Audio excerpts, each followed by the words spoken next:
E40, you always be like, I'm just disgusted by him. I'm just, you I was just reading the Bible and shit. know, yeah, Yeah, yeah. you I've been reading reading the the Bible Bible. a lot more lately, Well, that's good. trying to get closer to God. I'm glad you have. That's good. Yeah, I don't know if I just believe there's a higher God, honestly. Mm-hmm. You know what I'm saying? I don't really. Yeah. It's like I call myself a Christian, but I don't want to. I don't call myself a Christian because some Christians be hypocritical, and I'm not afraid to call myself a hypocrite when I want to. Okay. If that makes sense. Oh Lord.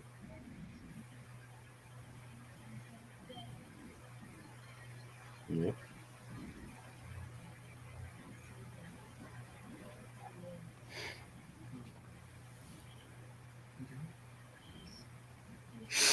Then I got to text you about some family shit, but I don't want to say it on live because you don't know who's watching. Yeah. So good. Yeah. So everybody, how's everybody doing?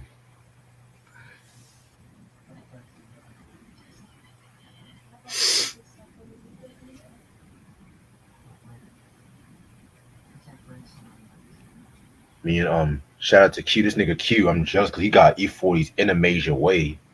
I've been trying to get that shit for years and stuff. Oh wow. Something that's not Tupac. Okay. Props Well, to you. Tupac's on the album, though. Of course, there had to be something Tupac related. I don't see what about it. Tupac is on the album. Wow. So, I just knew. Hope it is back this way. Man, I need that E40 in a major way. The double album he came out with in 96, 97. The Hall of Fame joint, the one he was dissing Mhm. AZ and Uh, shit. Which a lot of people okay. don't even know that shit. Yeah, but we know about it. We heard about it, and Yeah. you know, E40 and AZ. Who'd have win that battle? AZ was winning that. But see, both of them ain't really battle rappers like that. That's the thing. They're not, That's the but thing. I like AZ's flow more than E40 though. You know, Of course you do, because you don't like E40. You don't like I E40. just think he's overrated, and the West Coast seems to think that he's some, he's better than Biggie. I don't know what the hell they were listening to. You remember that story when E40's boys got Biggie because Biggie Mhm. said some shit about him? Yeah, If you think about that shit, another rapper says you trash and you kidnap him. That's crazy. yeah, That's that's insane. crazy. Well, technically, Biggie did that shit with Sterling Wonder, from what I heard too. So Yeah, yeah, man, 90s rap was crazy. But shit. crazy shit.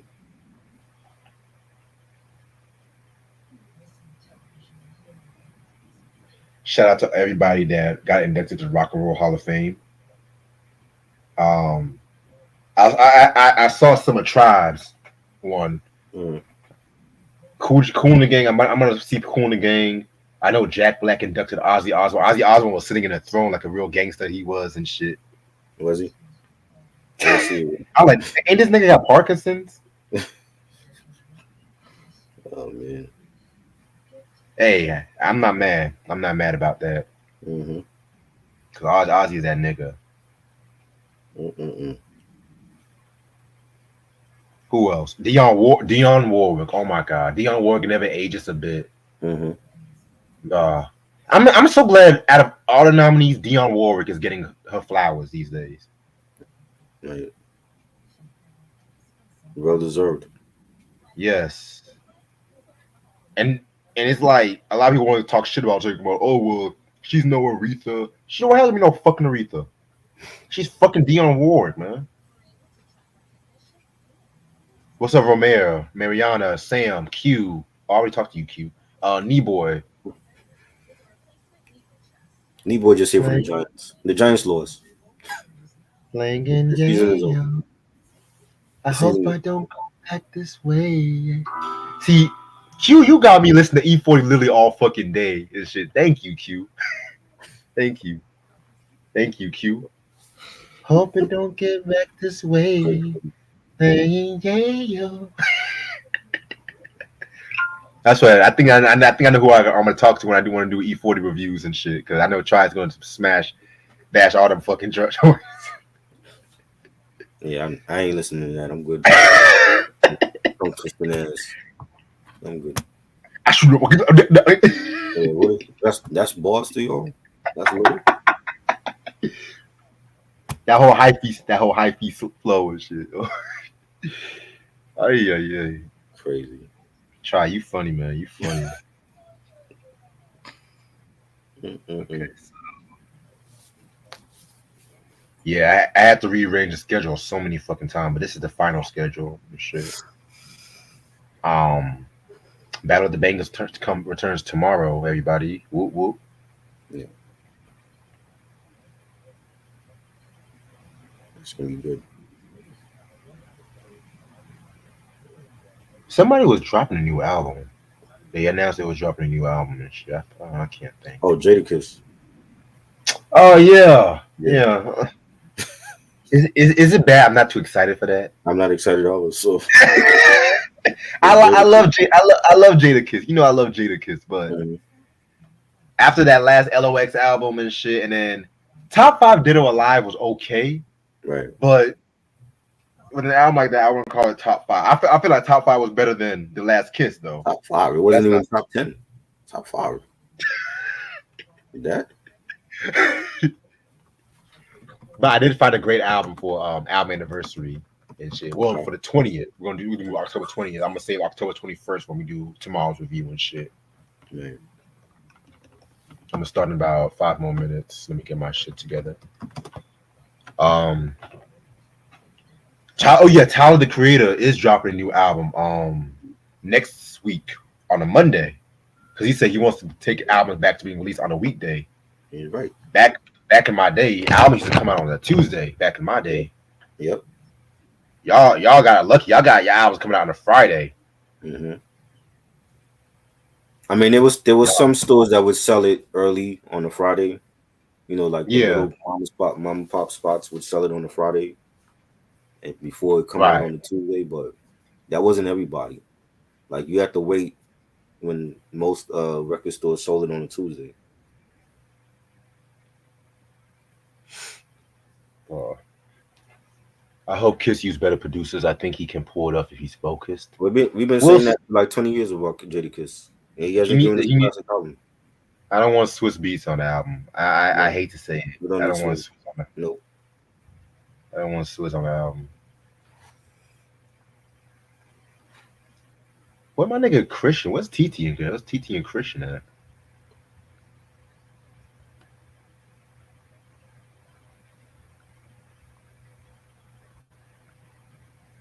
I saw fucking Ant posted about his Mets and shit talking about that's all focus.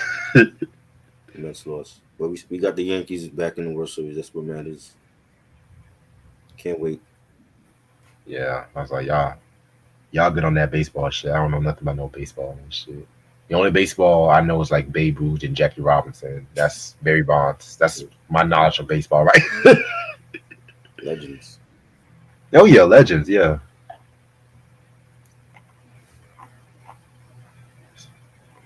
Is it crazy that Jackie Wilson's my favorite baseball player? Is that crazy? No. Okay, fuck it. There's some older folks that prefer the Negro League players over the, who's out now. Right. But I'm just so happy my fucking suit came in time. They said that shit was gonna come next week, boy. I'm so happy, boy. I'm gonna look fly as fuck on Friday. Is that the suit that you won? The one you showed me? That's the one I want to wear Friday for the party. Dope. Oh yeah. I'm gonna be looking all fly and shit. Ain't nobody gonna touch me. Obama ain't got nothing on me when it comes to suits and shit, you know? I'm gonna show these motherfuckers they gonna be missing and shit. Especially that girl who wants to marry me. And so I told her I was not ready for marriage and shit. I was like, fuck that.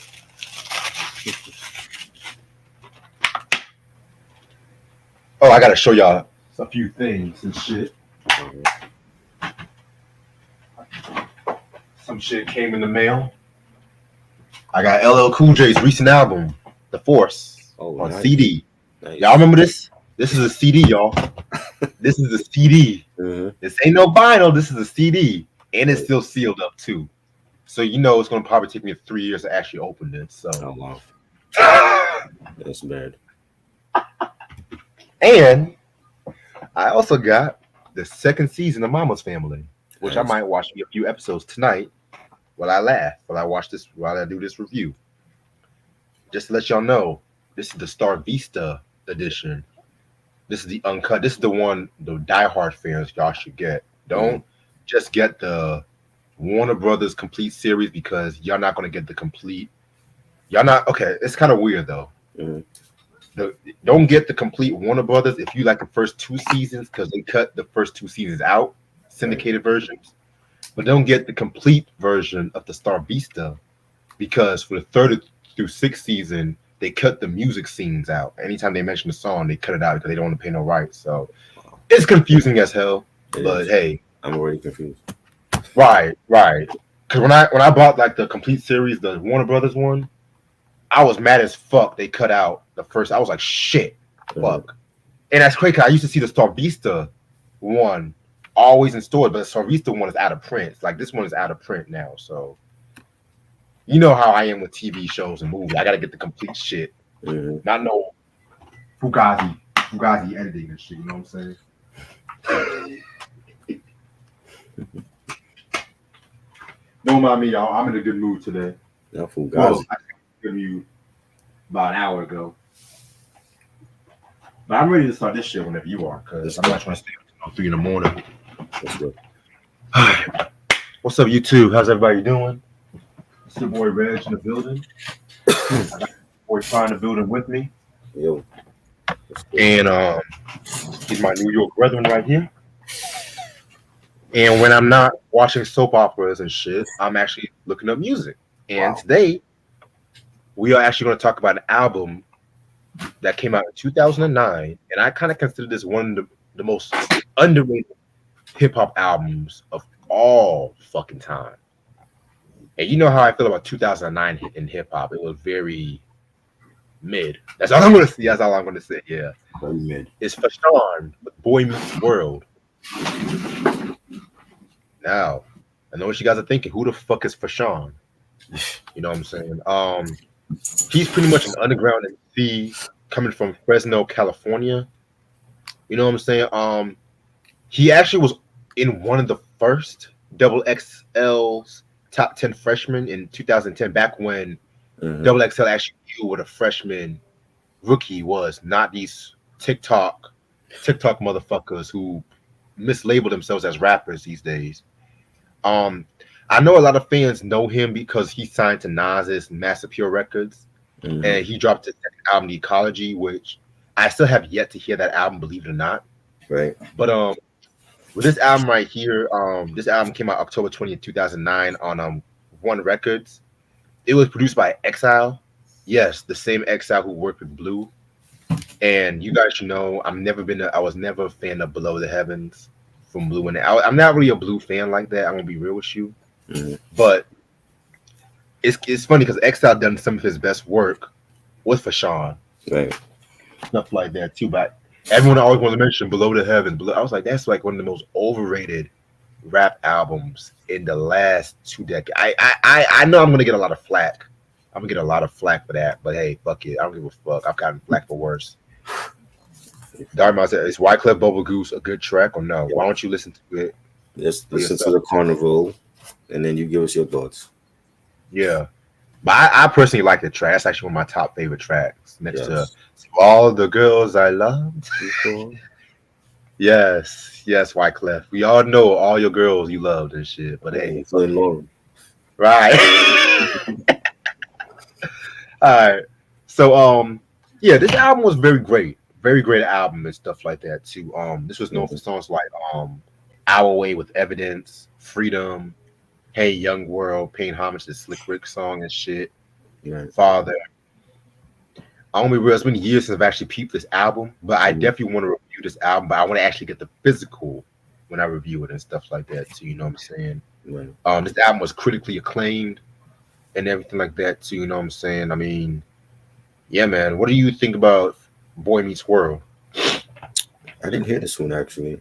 The one I heard was Fashionably Late, that EP, and then Right, the anecdote he did with Alchemist, and I actually got a album for Sean and Mars. This was on Duck right. Down. The This Generation. It was came out in 2012, and I even back then I felt like he was underrated. Definitely a great MC, and he's one of the MCs that is underrated. Doesn't get a lot of publicity, even over here. Doesn't get a lot of publicity, and I gotta listen to that one because I didn't hear that one in the ecology. Those two. Okay. Yes, sir. Yes, sir. Yeah, man. I definitely would recommend this album right here and whatnot too. You know what I'm saying? Alrighty. So now we're gonna talk about the album of the day, and this is shit. Hold on. Give me 1 second. 8 Ball and MJG's with their third album on Top of the World. I actually Did you got open it yet, Reg, or this is the first unboxing? no. This one I actually opened. I just broke the case and Oh, you broke the stuff. case. Okay. Yeah. I'm trying to open the Ziploc bag, but I broke the handle for the Ziploc bag too. So you know what I'm gonna do? Fuck it. I'm just gonna rip it out. Show it off. See that? And then broke the case when I was moving one time. Right. This is actually the only 8 Ball and MJG album I have in my collection. Okay. Well, And yeah, the only one I had at the time was the Bad Boy one, and I ended up selling that because I didn't like it. well, I can understand that. Yeah, that was bad. Yeah. And this is actually the 2009 reissue Mm-hmm. of this album. So yeah. This album was known for singles such as Space Age Pimpin', that was a single. Give me 1 second because Wikipedia is very flimsy with some of this shit. I gotta dig deep, deep, deep. Um, Break 'Em Off was also a single as well too. Yeah, I think it was just those two tracks that were singles. So okay, yeah, I think that makes sense. All right. So they actually stepped their game up. They got some budget with this album and stuff like that. Um, that means the producers include T Mix and guest appearances. You have E40, Mac Mall, Big Mike, Rodney Ellis, Knuckleheads, and South Circle. Oh, and Nina Creek was also on this album as well too. Tony Draper, the head of Swab House, he executive produced this album as well too. So after the release on the Outside Looking In, 1 year later, they came out with this record right here and stuff like that. You know what I'm saying? At this time, Swab House was still relatively in the underground and whatnot too. You know what I'm saying? So, like I said, how can I put it? Like the research I was trying to find an 8 Ball MJG is very, very limited Right. and stuff like that too. So you know what I'm saying? So it's like, just bear with me when I do these reviews. But nobody else is really going to do an 8 Ball MJG review like that because when it comes to Southern hip hop, especially if it's not Outkast, they don't really give a fuck and shit like that. You know what I'm saying? Um, this was the album I will say is like somewhat their breakthrough success, Mhm. if you ask me. Spoiler alert, this is actually my favorite album from the group. Spoiler alert. And I definitely feel like they stepped their game up with like subject matter, production, and all that mess. You know what I'm saying? This is the album cover right here. Very, okay, very dope album cover. Um, Very trippy too. It's like you see them just chilling right there with their car, and then they have the reflection right there and too. Right. And you probably have like 8 Ball up here, just shooting that shit. Very trippy album cover. Like I feel like they definitely. I feel like this might be just their best album cover as well too. The whole pen and pixel thingamajig and shit like that. You know what I'm saying? Um, Boys love to play pool. That's what I can say. Alrighty. Give me 1 second to pull up my notes and my lyrics because I emailed my notes to myself this time around. Yes. Eight Ball at MJG. Come on, man. Let's go. All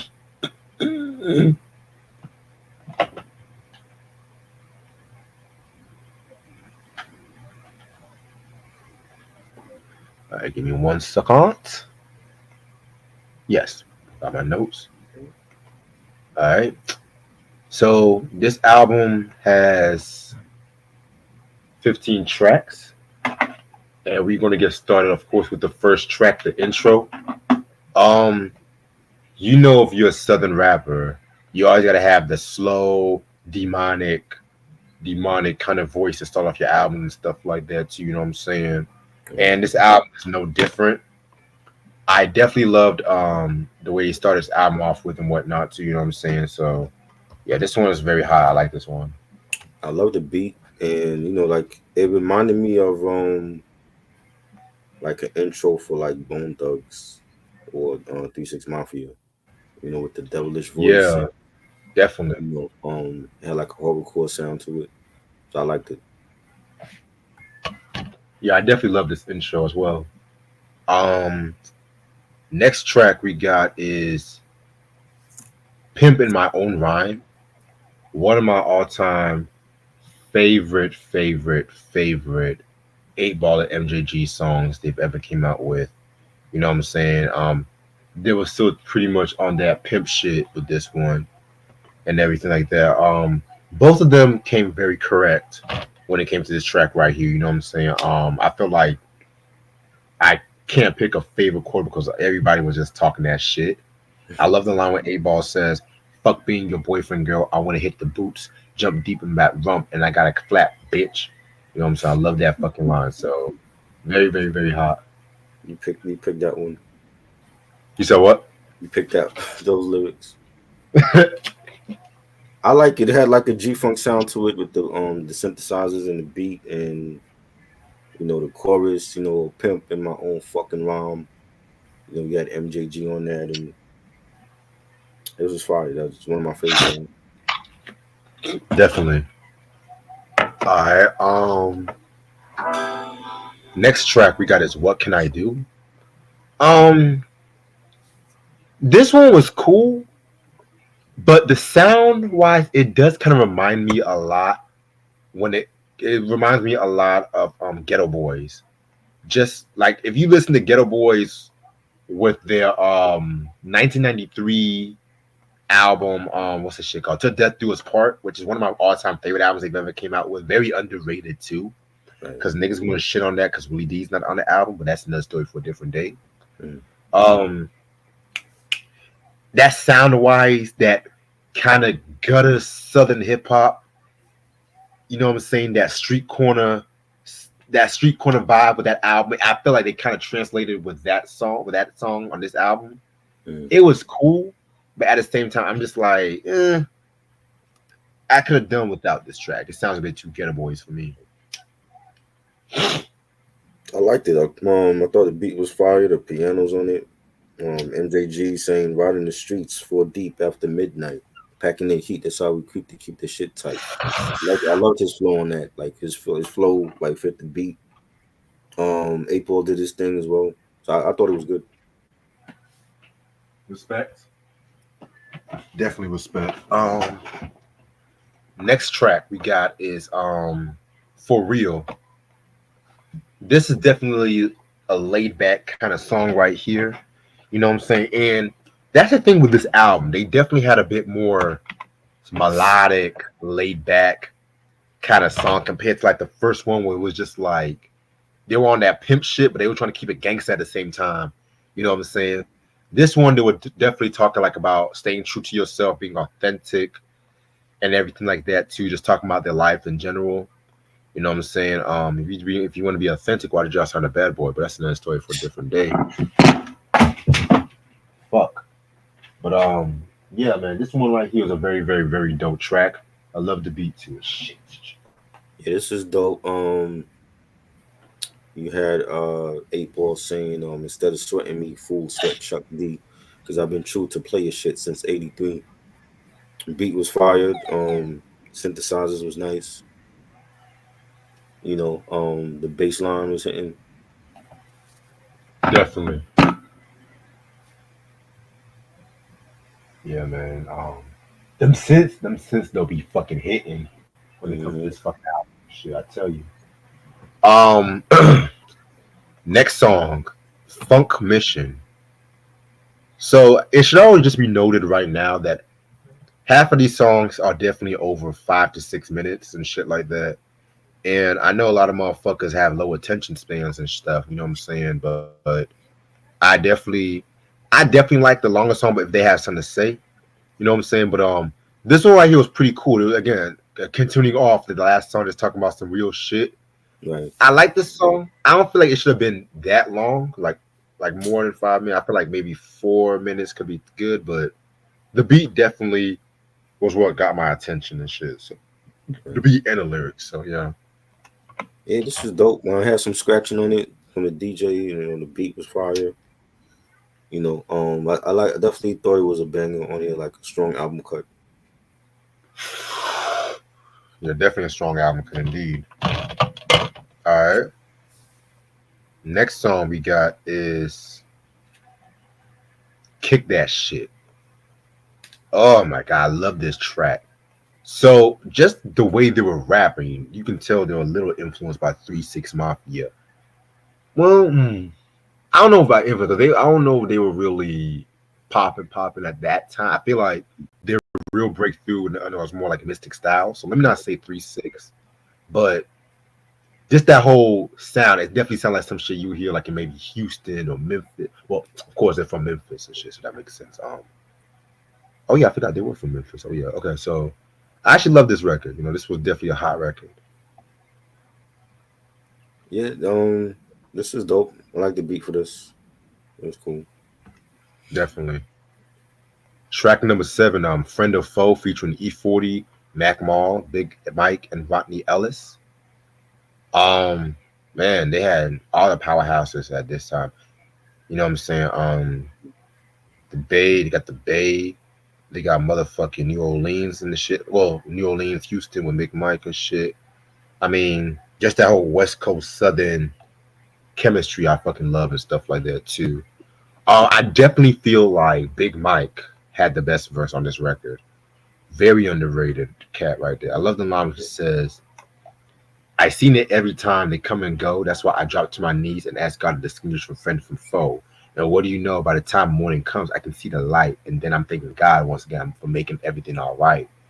So what I got from this song and that verse in particular is like motherfuckers who do you wrong, but then you realize last minute that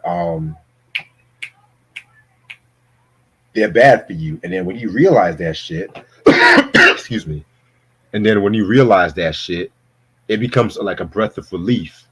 You Right. know what I'm saying? So he definitely did his thing. Um, everybody else did their thing too. I definitely like 8 Ball, how 8 Ball and MJG ended things off with. You know what I'm saying? I've never really been the biggest Mac Mall fan. You know what Hmm. I'm saying? I've never really been the biggest fan, but he definitely did his thing on this one. Um, I don't know if I would have had E40 started off. I'll be real with you. I feel like he maybe could have been a second or third verse. He had a weird line. He says, "We were young bucks scrubbing each other's backs in the bathtub. Babysitter sing to you with bed, but she would make me stay up so she could give the young player some vicious head." I'm like, what? Okay. Oh, okay. Hey, if you good with that shit, you good with that shit. I'm not gonna say shit. You know what I'm saying? But that's a very interesting verse right there. You know what I'm saying? But yeah, I like this. I like this one. Definitely another one of my favorites. I give you props for you not trying to understand what he said. You know. Mm, yeah, it was okay. I like the beat for this. The beat was Who do fire. you think had the best verse? Everyone but E40. So I knew you were gonna say that. I knew you were gonna say that. I was saying to myself, yo, try's gonna like everybody but E40 here. I next song is Hand of the Devil. Yo, this one right here though is another one of my favorites. So this is definitely a storytelling track. Them talking about committing robberies, but at the same time, it's like they're saying how the devil was the one that made them want to do the robberies, and they're trying to like fight the devil, but at the same time they try to survive Right. and everything like that too. So with eight ball, excuse me, with MJG in the first verse, you know what I'm saying? He's actually waiting to get his mark and whatnot too. You know what I'm saying? And by mark, I mean Buster and stuff like that. Some West Coast slang for y'all motherfuckers. So he robs the motherfucker, steals his fucking ride and shit like that. But then he realizes that the man's wife that he stole the van from, his wife is in the van waiting for him, and he throws the woman out. You know what I'm saying? Crazy shit. Right. And so he actually ends up meeting a woman at a Motel 6. But at the same time, too, the woman at the Motel 6, um, woman at the Motel 6 set him up and some shit too. Mhm. So he actually it's kind of fucked up. But he actually rapes and kills her and some shit like that too. You know what I'm saying? It's kind of some fucked up shit, but it is what it is. But then with Eight Ball's verse, he's riding down the streets talking about he want to change his ways and stuff like that too. And at the same time, he sees a guy with like a nice ass Benz, some gold rims. Mhm. He pretty much caned him. If you guys see Menace to Society, you guys will know what I'm talking about. And pretty much, you know, he jacks his money and everything like that too. Um, and so when the man he tries to get the man to escape, but when he's being slow and escaping, he kills him too. And the moral of the story is don't let the devil overpower you, or some shit like that. You know what I'm saying? I mean, this is definitely one of my favorite songs. I don't agree with the messages. You know, I'm not trying to say y'all should go out robbing and raping and killing and shit like that. But hey, at the same time too, I don't agree with the messages and shit like that. But the song is dope. And again, it's a storytelling song. It's not anything to be taken literally. Just letting you know. Right. Yeah, I love the story. I thought the story it should have had a video for it though. Let's name the video. Oh no, they ain't ready Um, for that video. nah, I know. But it was definitely great verses by 8 Ball and MJG. The beat was fire. Hmm, definitely. All right. Next track, Top of the World. Um, this one has the Roger Troutman S talk box. Somebody was influenced by that shit. Pretty dope track. It's not one of my favorites, but I can see this being a single Right. and stuff. So yeah. Yeah, this was dope. The beat was fire. You had the auto tune, or I mean, what they call auto tune now on it. You know, Don't getting use some talk play. box and autotune in the same sentence. Yeah. It's the same shit. It's The same not. shit. Talk box actually uses. You actually have skill to use a talk box. Anybody can use Well, autotune. I mean, Kanye West used auto tune. He has skills. Yes, he did. But that's Kanye. Kanye's a different breed than Lil other Wayne motherfuckers. used it. He has skills. Some songs. Some songs. Same thing. I Yeah. feel like when it comes to autotune, Kanye and T Pain, they were the best at it. Hmm. Yeah. Everybody else is hit or miss, Yeah. especially Lil Wayne's. Because there's some bad. Didn't Wayne use autotune for How to Love? Yes, I And think he did. that was a bad song too. I know you Spinning, love that spinning. song. I know you love that song, No, I but don't love it. I didn't say I love it. I said that's one of the very few songs he can actually perform if he did the Super Bowl halftime show. oh hell no. What you want him to Hell do? no. What you want? He can't do Pussy Monster. What you want him to do? He I'd can't do rather that in him Super Bowl. I'd rather him do Go DJ or The He could do Blackest that. Side, The Blackest Side. I'd rather him do He that could shit. I do don't that. even like He could do Miss My Dogs, but it's very few songs that he could perform at a Super Bowl halftime show. yeah. If he did a halftime show, it'll be two songs just by himself and the rest guest appearances. That's it. And they have to cut it short. Yeah, because Wayne's mouth is filther. Hmm. I'm just good with Kendrick and shit like that. I don't give a fuck because Right. I said to many people and niggas got mad. I've seen some of Wayne's recent performances and shit. Do Hmm. y'all really want to put him in the Super Bowl after what he did in that Beyonce tour? Yeah, I'll wait. I'll wait. Hmm. All right. Alrighty, so you said your thoughts on Top of the World, right? Yeah, it was dope. I liked it. Okay. Next song we got is What Do You See? Um I see a classic album. On anyway, this one definitely this one definitely is another dope track right here and shit too. It's not only one of my favorites, but it's all right. Who's the female rapping on it? That's those are the Knuckleheads, Oh, okay. Suave House artists. Yeah, they were dope. I think they were like the stars of the track. They kind of remind you of like Mia X, right? Like some gang, Yeah, some I thought it was Mia. yeah, I thought it was like Mia X or like Gangsta Boo. right. Hey, Mike, if you're watching this, hit me up and shit like that. If you're watching, if not, I'll hit you up, whatever. Oh, Ray Sean, yo, these niggas Ray and Mike, they were reviewing that Tweet album. I've never heard a Tweet album before in my life. I heard Believe it it or not. once. Uh, I didn't go back to it, but I remember some songs on there. You know, I just wasn't. Uh, I wasn't a Tweet fan, but I remember hearing the album when it came out because it was like a big thing. my sister loved her some Tweet. Yeah, yeah, Yeah, I don't know. I don't dislike. I just never got into her music. right. I hope it don't get back this way. Yeah. Damn, I still singing that E40 song. Thank you, Q. Um, Track number 11, In the Line of Duty. Very dope track right here. With this track, they're talking about the stupid ass police, the cops, and everything like that too, and how they kind of comparing police brutality to slavery Mhm. and shit like that too. See, this is something you don't even hear them talk about police brutality. This is what I liked about this album. They were definitely stepping the game up with the subject matter. Like I don't mind the pimp shit, but I don't want to hear I'm a pimp for 12 songs and some shit like that. Even Too Short had other subject matter than that and stuff. Mhm. So, but yeah, whoever's watching that can wait. Um, MJG, he said in the line, "Hell, who the fuck do you claim to be? My help or my hurt? Cause you ain't did shit for me. See, every time I rolls, every time I walks, every time I breathes, and every time I talks, I love that flow. I'm always being heard or either being watched by scary ass white folks or crooked ass cops. And that's a real ass fucking line and shit too. Cause you gotta remember, like when we go outside, we have target backs literally in the back every time we go outside and shit like that too. Like you can Mhm. just be minding your own business and some Karen, yes I said Karen, I don't give a fuck who watches. Some Karen will come up to you and say, "Oh my god, the way he's looking at me.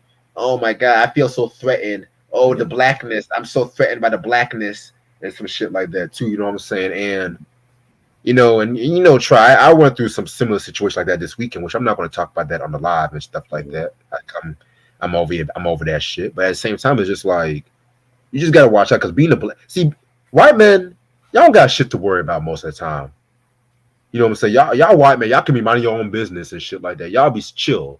Now, some white men, some crazy white men, y'all bring attention to yourselves. I'm not going to talk about y'all. I'm talking about the Richie Cunningham whites, the Mike Seaver whites, and all that shit. You know what I'm saying? Us niggas, like me and Try, we niggas and shit. You know what I'm Mhm. saying? We like literally, I'm just minding my own business and shit like that. Motherfucker coming up to me talking about, oh, I want you to turn your music down and some shit. I was like, man, motherfucker, I have headphones, motherfucker. Yeah, man, kiss my ass. Like, then even when I'm Ubering, I'm playing fucking I was Ubering. I was playing Big Pun Mhm. yesterday. You came up, classic track. Fucking Asian trying to tell me, sir, can you turn your music down? Like, but if I played what's that Asian artist that did? See, I can't even think of Asian artists. If I play some Asian artists, like if I play BTS. Janae, who? BTS. Yeah, yeah. If I play some of that shit, they will be singing all the motherfucking words to that shit. If I play Taylor Swift, but I'm playing Big Pun and some shit like that. Hell, by the name, I thought they were Latino by their name. They actually ended up being Asian, but that's another story for a different day. You know what I'm saying? His name was like Gustavo. I thought it was fucking Latino or some shit. He was actually an Asian motherfucker.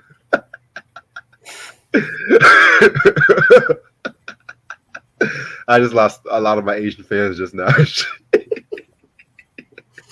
But yeah, I'm just saying facts. Like we gotta watch ourselves these days and stuff like that too. You know what I'm saying? Because and that's the thing too. When niggas go through shit, it's a conspiracy. When white kids go through shit, it's a tragedy. I don't understand that shit. I don't understand. Like you ain't never heard, oh my god. You ain't never heard like, oh my god, this is American tragedy. This man got shot. It's American tragedy. Nah, they're gonna be like, oh, the government was after him because he was like exposed. Y'all, it's like it's always some A, B, C. We had to go through A, B, and C just to go through Z. When a white tragedy, you already at motherfucking the vowels. There's no constant. It's just motherfucking vowels, all connected and shit.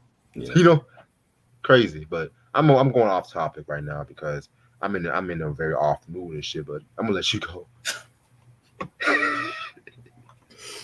Yeah, it's a serious. Oh man, it's a serious topic. It's just we've been stopped by the cops. I've been stopped by the cops more than once.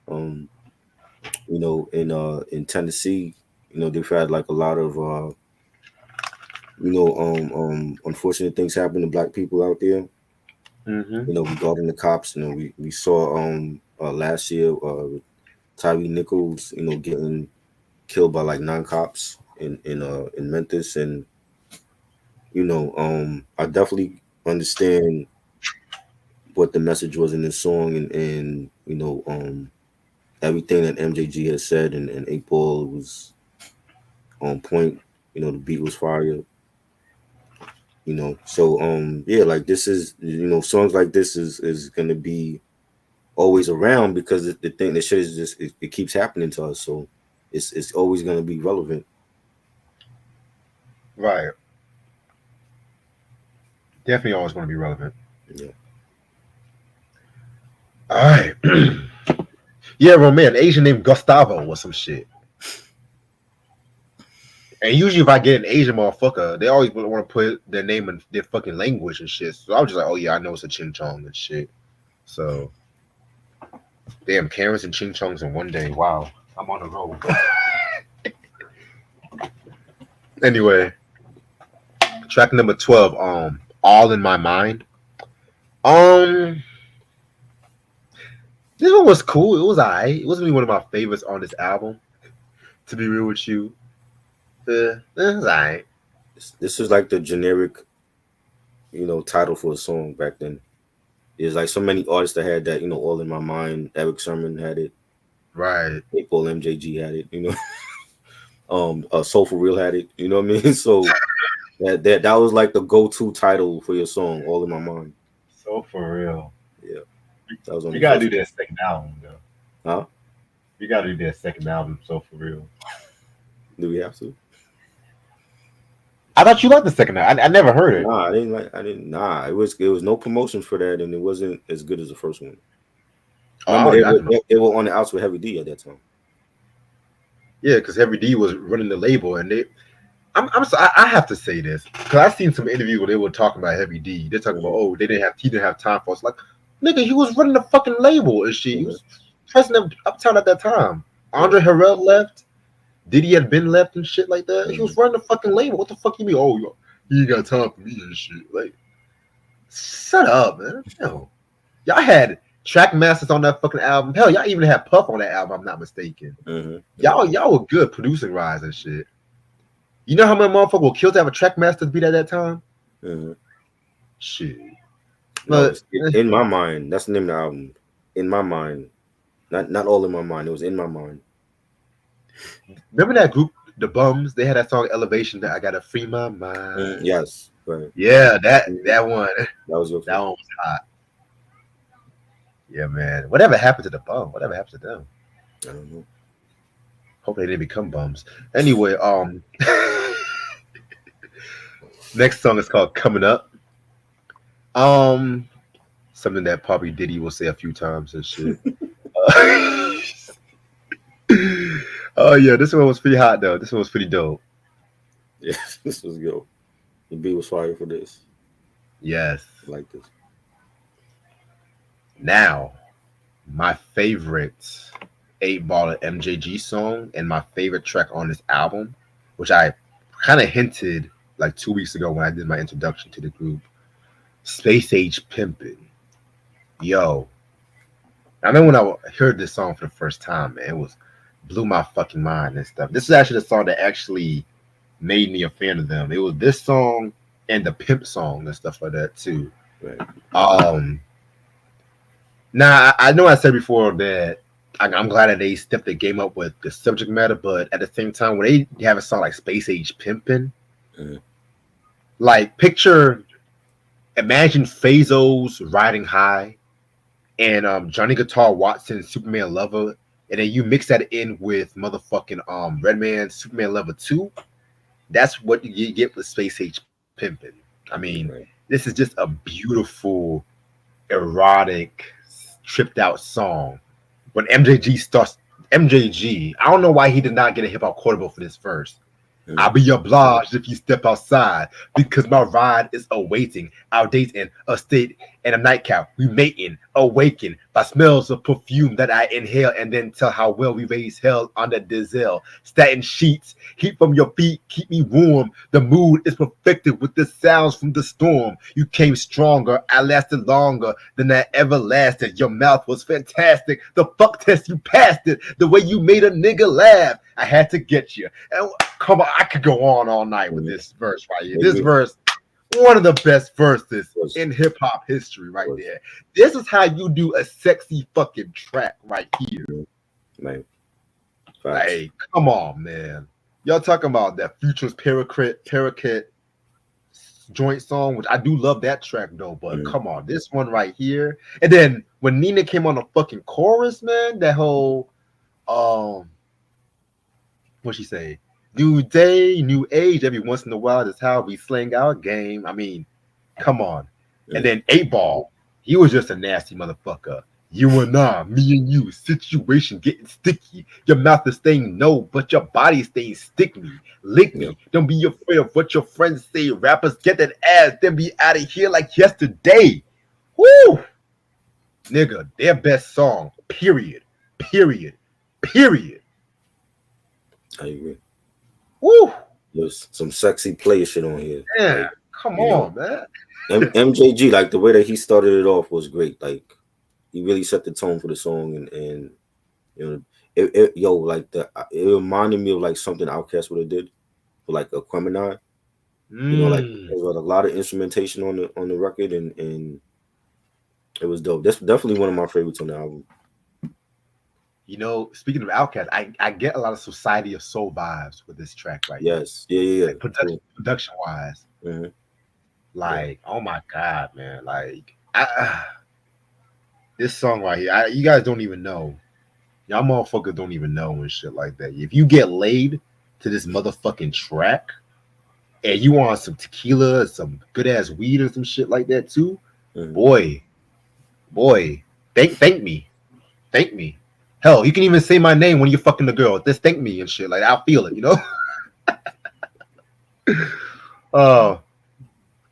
Uh, but don't tell him who I am and shit. Just say fuck you. Just say I just something just told me to say his name and shit. But I ain't gay. And no, I ain't no one's. I ain't no one. You know. Let's just say that. All right. And the last track is called "Break 'Em Off." Now this is another generic title because how many motherfuckers had a song called "Break 'Em Off"? Break yeah, 'em off a little something. Break your neck. I'ma hmm, break you. Breaking some nuts. You know all that kind of shit. You know what I'm saying? But this one was cool. I like this one. I kind of would prefer they ended off with Space Age Pimpin', but this one was pretty hot. yeah. This is fire. Definitely Yeah, enjoyed this one. You know, great way to end our album off. I agree. Now, this is actually my favorite. I didn't say this enough, but this is actually my favorite album from them. Right. You know what I'm saying? Yeah, man. This album to me was them at their. It was them at their peak of their creativity. It was them honestly. It was them honestly. Stretching the boundaries of their subject matter and whatnot too. You know what I'm saying? You can tell they got guest appearances. They had the guest appearances, the variety production wise and stuff like that too. You know what I'm saying? They definitely didn't come out to it. And honestly, I feel like this is the album that broke out Swap House too. If you want to be real, Right. if you want to be real and shit, because this is actually their first album that went gold. Actually, it's the first album that went gold.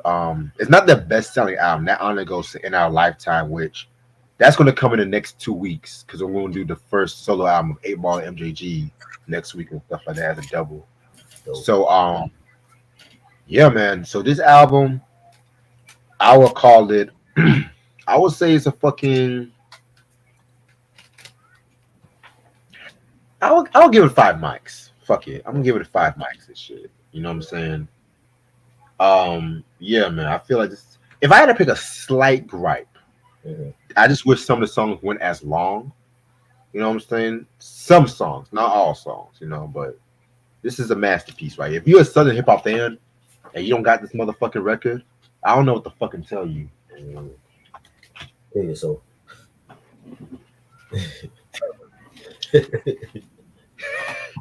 it's definitely a banger. I love the production for it. You know, the songs like we talked about, Space Age Pimpin' and In the Line of Duty. Definitely enjoyed that one. Handle the Devil.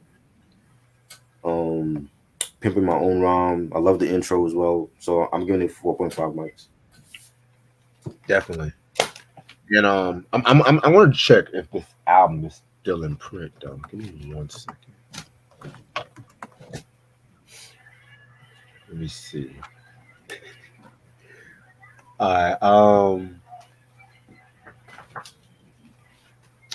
I think this album might still. I think the '09 reissue might still be in print. You know what I'm saying? Because that's what it is for. This is actually up to this point the only album up to this point that's been reissued like this. Because if you want to find them first 2 albums, you're gonna be. It's gonna be a long time before we find those and shit. But yeah. All right. Now, next thing we're gonna talk about is our top underrated hip hop debuts from 2000 to 2017. This was a much harder list to be real with you Was it? compared to yeah, because like some albums I like, I thought was underrated. It actually came out. It actually is not their motherfucking debut album and whatnot Right. too. You know what I'm saying? Right. And some years was just trash. Some years was just trash for hip hop and shit. You know Mhm. what I'm saying? That's why I was like, damn, man, I should have thought long and hard about this list for a minute. Wow. Oh I should boy. have thought long and hard about this list. Pause. Because I'm not gonna put no motherfucking Khaled on my list. I'm not gonna put no some motherfucking album that's debuts. I want to call underrated. Right. So some albums and shit like that. I'm not gonna say it's underrated, but I'm gonna say it deserves more respect. Right. If that makes sense, you know what I'm saying? Just to be on the safe side, because hey, fuck it. Um, let me see. I did put like a few mixtapes on here, indie albums and shit like that too, because I didn't really make no rule if you and shit like that. You know what I'm saying? I got about 2 ties. You got two I think I times. might have. Yeah, I might have some years. I just can't pick an album. I'm gonna be real with you. Wow. Okay. I'm not. I don't. I'm only gonna do it based on albums that I've heard Right. and stuff like that too. Because I'm not gonna be one of them hypocrite ass motherfuckers and stuff like that. Because this a motherfucker that be like, "Oh, I heard this album. Not a I hypocrite, heard this motherfucker. shit like that." But y'all can't name 3 songs without naming the singles and shit like that too. You know what I'm saying? Not a Every hypocrite. album, every album I'm gonna mention, I at least listen to once in my motherfucking life. Wow. And I know y'all asking me why am I cursing so much. I don't give a flying fuck. You know what I'm saying? So Don't fuck with me. yeah, don't fuck with me. Yeah, That's your new thing. yeah. You know what? Fuck it. I don't give a fuck if YouTube gets mad and shit like that. Talking about we're gonna flag your video and shit. I don't do it for you. I do this for the culture. Right. I do this shit for the culture, motherfucker. I'm from the 919. Yeah, don't fuck with me. All right. So for 2000, I actually have a tie for 2000. Okay. Believe it or not. So the first album is from a rapper we never actually talked about, and I know why I have not talked about because I want to actually get my hands on this album, and I gotta go with my nigga Afra with Body of the Oh, Life Force. nice. Yes, we're starting off. We're starting off with some heat tonight. We start off with some Yeah, heat. that's dope. Now, this motherfucker is not a Wu Tang affiliate. I know a lot of people think he's a Wu Tang affiliate. He's actually a Gangstar affiliate. Just because he does all the karate and the whole Asian shit, people want to say, "Oh, he's related to RZA, or he must be related to Jizza." No, no, no, no, no. He's a Gangstar affiliate. All right. So, this album came out October 10th, 2000. Oh, damn, the anniversary just passed for this album. Interesting. Yeah, we have to talk about this one soon. Okay. Yeah, This one was hot. This one was a very dope record. I love songs like Defeat, all that. Mortal Kombat with Master Kill was pretty dope shit too. right. You got producing inspired, production by Primo, Beat Miners, Muggs, True Master for God's sakes. And I think that's why a lot of motherfuckers think this is a Wu album because the inclusion of True Master because you don't really see True Master producing for a lot of non Wu rappers and stuff like that too. You know what I'm saying? So Right. this is my first one for 2000. Now my second one, this is a controversial pick. Okay. I got Curtis Jackson with Power of a Dollar. Yeah. Now I know, this album did not come out. I know that, but I did not make a rule that said we cannot put unreleased albums too. Technically, this is 50's first album, but we all know the story. He's told it so many times in his Get Rich or Die Trying movie, Power. He got shot 9 times. Everyone thought he was not going to make it. He got blackballed. He came out like the Titan he is. It's a story of hip hop legend. I feel like 50 Cent has probably like one of the best come up stories in hip hop history, honestly. Yeah, Because a nigga getting shot 9 times and shit. I mean, come on, man. Like, he should have been dead, but and then Columbia,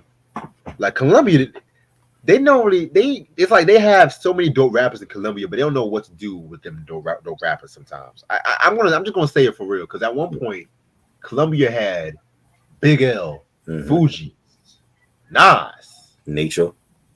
Nature. If I'm not mistaken, Cypress Hill, Rough House was under Colombia. If I'm not mistaken, Yep. y'all had that lineup, but it's like y'all knew what to do, but y'all didn't know what to do. But and sometimes some of them rappers had some issues too, cough Fuji's and stuff like that too. You know what I'm saying?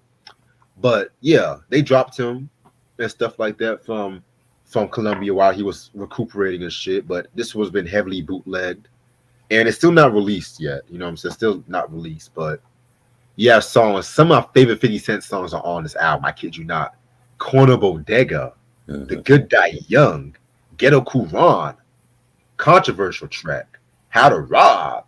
Yep. Your life's on the line. Nobody likes me. Yeah, Murder. Yes, man. And then, of course, he dropped mixtapes. Eminem heard that shit. The rest is history. Yep. He had a Thug Love joint with Destiny Child on there. Yes, Thug Love. Y'all forget about that. All right, I got DITC with Worldwide 2000. Ooh.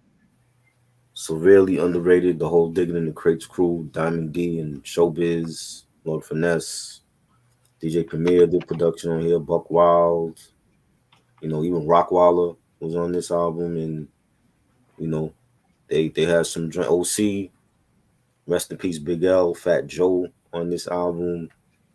AG, just the whole Digging in the Crates crew, like the whole collective was underrated. They don't get a lot of mention, and when you had joints like Champagne Thoughts and the Ebonics Primo mix from Big L, they had dropped early. Dropped it heavy with Keras One and Pun, rest in peace, and The Enemy, my favorite joint with Big L and Fat Joe. Talking about police brutality. Underrated album, just a hip hop underrated classic. It's funny. A lot of DITC heads hate that album for some odd reason. I don't know why. I don't know why either. I don't know why. Because it's like when I mentioned, they said, "Oh, that album was." It's like that album was. I was like, that album was fire. Yeah, That might be the last, collectively, the last great work DITC came out with, because that was a year after L passed and shit. Like, oh, right. L got killed and shit. Yeah, yeah, Yeah, I feel like after L died, I'm not gonna like that. I'm not gonna say like they disbanded, but it's just like they just weren't yeah. the same after L passed away. That came out like the same month after when Punk died. It's 2000. Right, that is So true. yeah, Damn, man, hip hop, man, shit, boy. So my 2001 album. This is the debut from a rapper from one of my favorite hip hop groups of all time. This might be one of my top five favorite conceptual hip hop albums of all time too. It's Sticky Fingers of Black Trash, the mm, autobiography of Kirk Jones. that's my next one. Ah, I knew it. I knew it. Yeah, okay. I thought to myself, would I call this album underrated? I'm like, yeah, I would, because well, you already have the album, so I'm not really going to show it. Because not even a lot of Onyx fans know about this record. I You know what know I'm saying? they don't. Yo, let me tell you something. The song "Why." No, not why. Oh my God, Hmm. yo, one of the greatest storytelling tracks ever, and that's saying something coming from a conceptual album. Hmm. But that, do you believe in God? God. And then that sample, Hmm. y'all should know that that sample is used by so many cats and shit. Like I feel like Sticky used that the best. Hmm. You know what I'm saying? Yeah, He has some heat though, man. This album was crazy. for sure. You know what I'm saying? And mind you, he was supposed to came out with it in '98, Wow. but Def Jam tried. He played the reason on Def Jam, but Sticky said that the Def Jam weren't really to put up cough cough Leo Cohen wasn't really put up the money for that shit, and he had actually filed for bankruptcy just to get out his Def Jam agreement and stuff like that too. So originally, he was supposed to have done this album with Dr. Dre Hmm. and stuff. Like, cause y'all, he remember he was on that song That's "Remember right. Me." It was an aftermath, right? Yeah, and "Remember Me" from this Marshall Mathers LP was one of my favorite joints from that project too. Mm-hmm. But then he got to deal with Universal and stuff like that too, which Universal at that time was pretty hot. You know what I'm saying? Yeah, man. So this one was pretty great album and stuff like that too. You know what I'm saying? I love songs like "Oh My God," like I mentioned, and stuff like that. You know what I'm saying? Songs like "My Dogs Is My Guns." Hmm. Kirk Jones' Conscience was great too, and Sticky Fingers had that right voice to have like a fucked up, to have like a fucked up life and like that. Like you ever, how can I put this? Like he had that right voice and that right steez about him to Right. have to narrate and do a conceptual album. Because Sticky, like, give me Sticky solo album than Federal Star, because Federal Star's first solo, that what's that? Firestar or some shit. Firestar, yeah, I remember that. Oh, I actually got it right. Okay, hey, look at that. Yeah, I heard that shit once. I'm like, what the fuck, Federal? Like, but this album needs like a more recognition. That's all I gotta say. Definitely, definitely. And it, like you said, like it told the story like from him being in prison and then coming out of prison and trying to get his life back together. And he had like all of these interruptions. You know, he had like his friends wanted to pull off a heist with him, and we hear that through different songs. You know, the "Oh My God" joint, you know, the "Why" joint. You know, he had his brother X1, rest in peace. He was on "What You Want." A Yep. lot of collabs on it. Dave Hollister was on the track. You had Redman. Eminem was also on this one on a track called "If I Was White." You know, I forgot about that track. yeah. Uh, it's so many collabs, and each collab it was like a different character. And then like the last track, you got like he did the um, what's that song? The forgot the name of that drink.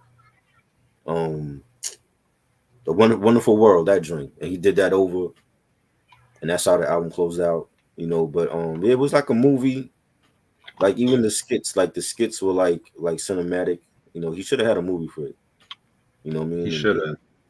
Universal and I was on the street team for this album, and Universal we didn't promote it enough. You know what I'm saying? Like they promoted it, but it wasn't like a monthly thing. You know what I'm saying? Like they got people prepared like just out the blue and told them like, oh, well, Sticky Fingers dropping a solo album. It's his first solo album. It's a concept album, but we didn't really know shit about the album. You know what I'm saying? So after the album come out, they didn't promote it after that. You know what I'm saying? So it was like if you caught it, you caught it. If you didn't catch it, then you didn't know about it. You know. But I always liked it. I just always thought it Yeah, was because like, they were expecting loud. yeah. Oh, I didn't mean to cut you off. I'm sorry. Nah, I was saying, and he had this single for Get It Up. That was like the first single, Right. and if I was right, I heard that song had leaked, like the one Eminem had leaked early before the album even came out. You know what I'm saying? But they didn't put no more Universal didn't put no money into promoting the album after it came out. It was just like if the album was coming out, let's say in November, we would promote it now up until the release date, and then after the release date, it was like on to the next, project. You know what I'm saying? So they didn't um they didn't promote it the way it should have been promoted. You know what I'm saying? So that's why a lot of people they don't know that the album came out. Right. Because yeah, 'cause I know at that time, Universal was going through some label issues too, if I'm not mistaken. Right?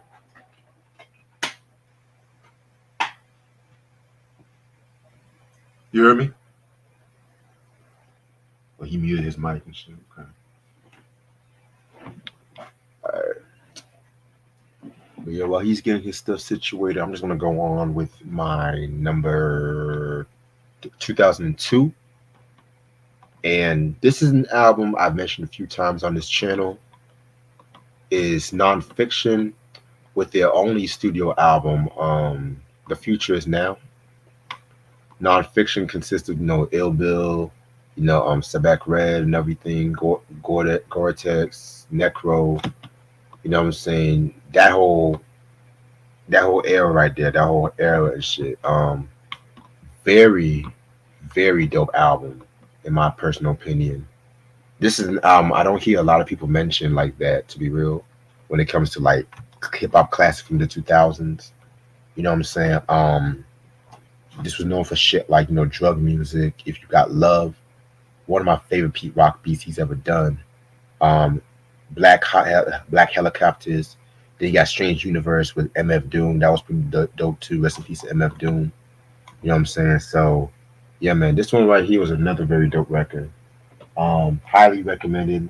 I need to get my hands on this album, but at the same time, I know this shit's mad expensive.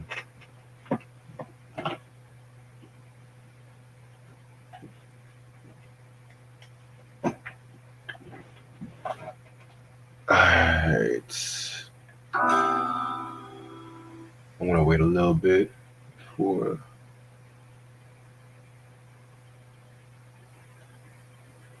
Let's see if tries good.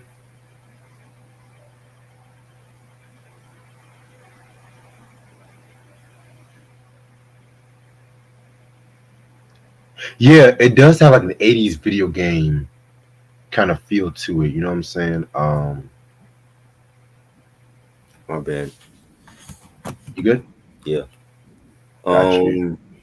Yes. What you did? 2002. Yeah, this is my 2002. The Future Is All Now. right. I know how much you hate this artist, Hold and on.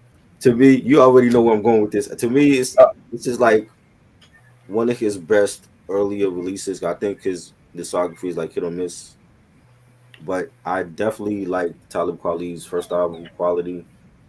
Um, I don't and hate. I don't hate him. you I don't like just him. You don't like him. I just don't like him. He's not hateable, but at the He's same not here. time, Well, I mean, he he says some listen, shit. the sentiment from a lot of hip hop fans, and I've heard this before, is like he talks shit to his fans, and I've seen it. Yeah, I've been he on his talked shit page, to and I've Kofi seen, years ago. I've seen, especially when that whole thing with Jaguar Wright came out, I've seen him go at his fans. You know what I'm saying? And a lot of hip hop heads don't like him for that. So I understand why you don't care for him like that. He went at your homeboy. You know what I'm saying? If that was my homeboy, I would have been pissed off at him too. Right. You know? Why do you think I don't be reviewing his shit like that on the channel? Right, I get it.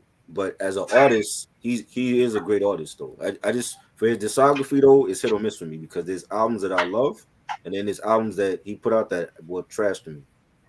You know what I'm Oh saying? yeah. But I do feel like his debut solo album was very underrated. You know, and you had joints like Gorilla Monsoon Rap with I think who was on that? Black Thought was on that, Yes. and Foul Monster. That was one of my favorites. You had the joint with the Cocoa Bees. Um, that was Gun Music. You had a joint with DJ Quick, which was a single. What was that joint again? Um, Waiting for the DJ.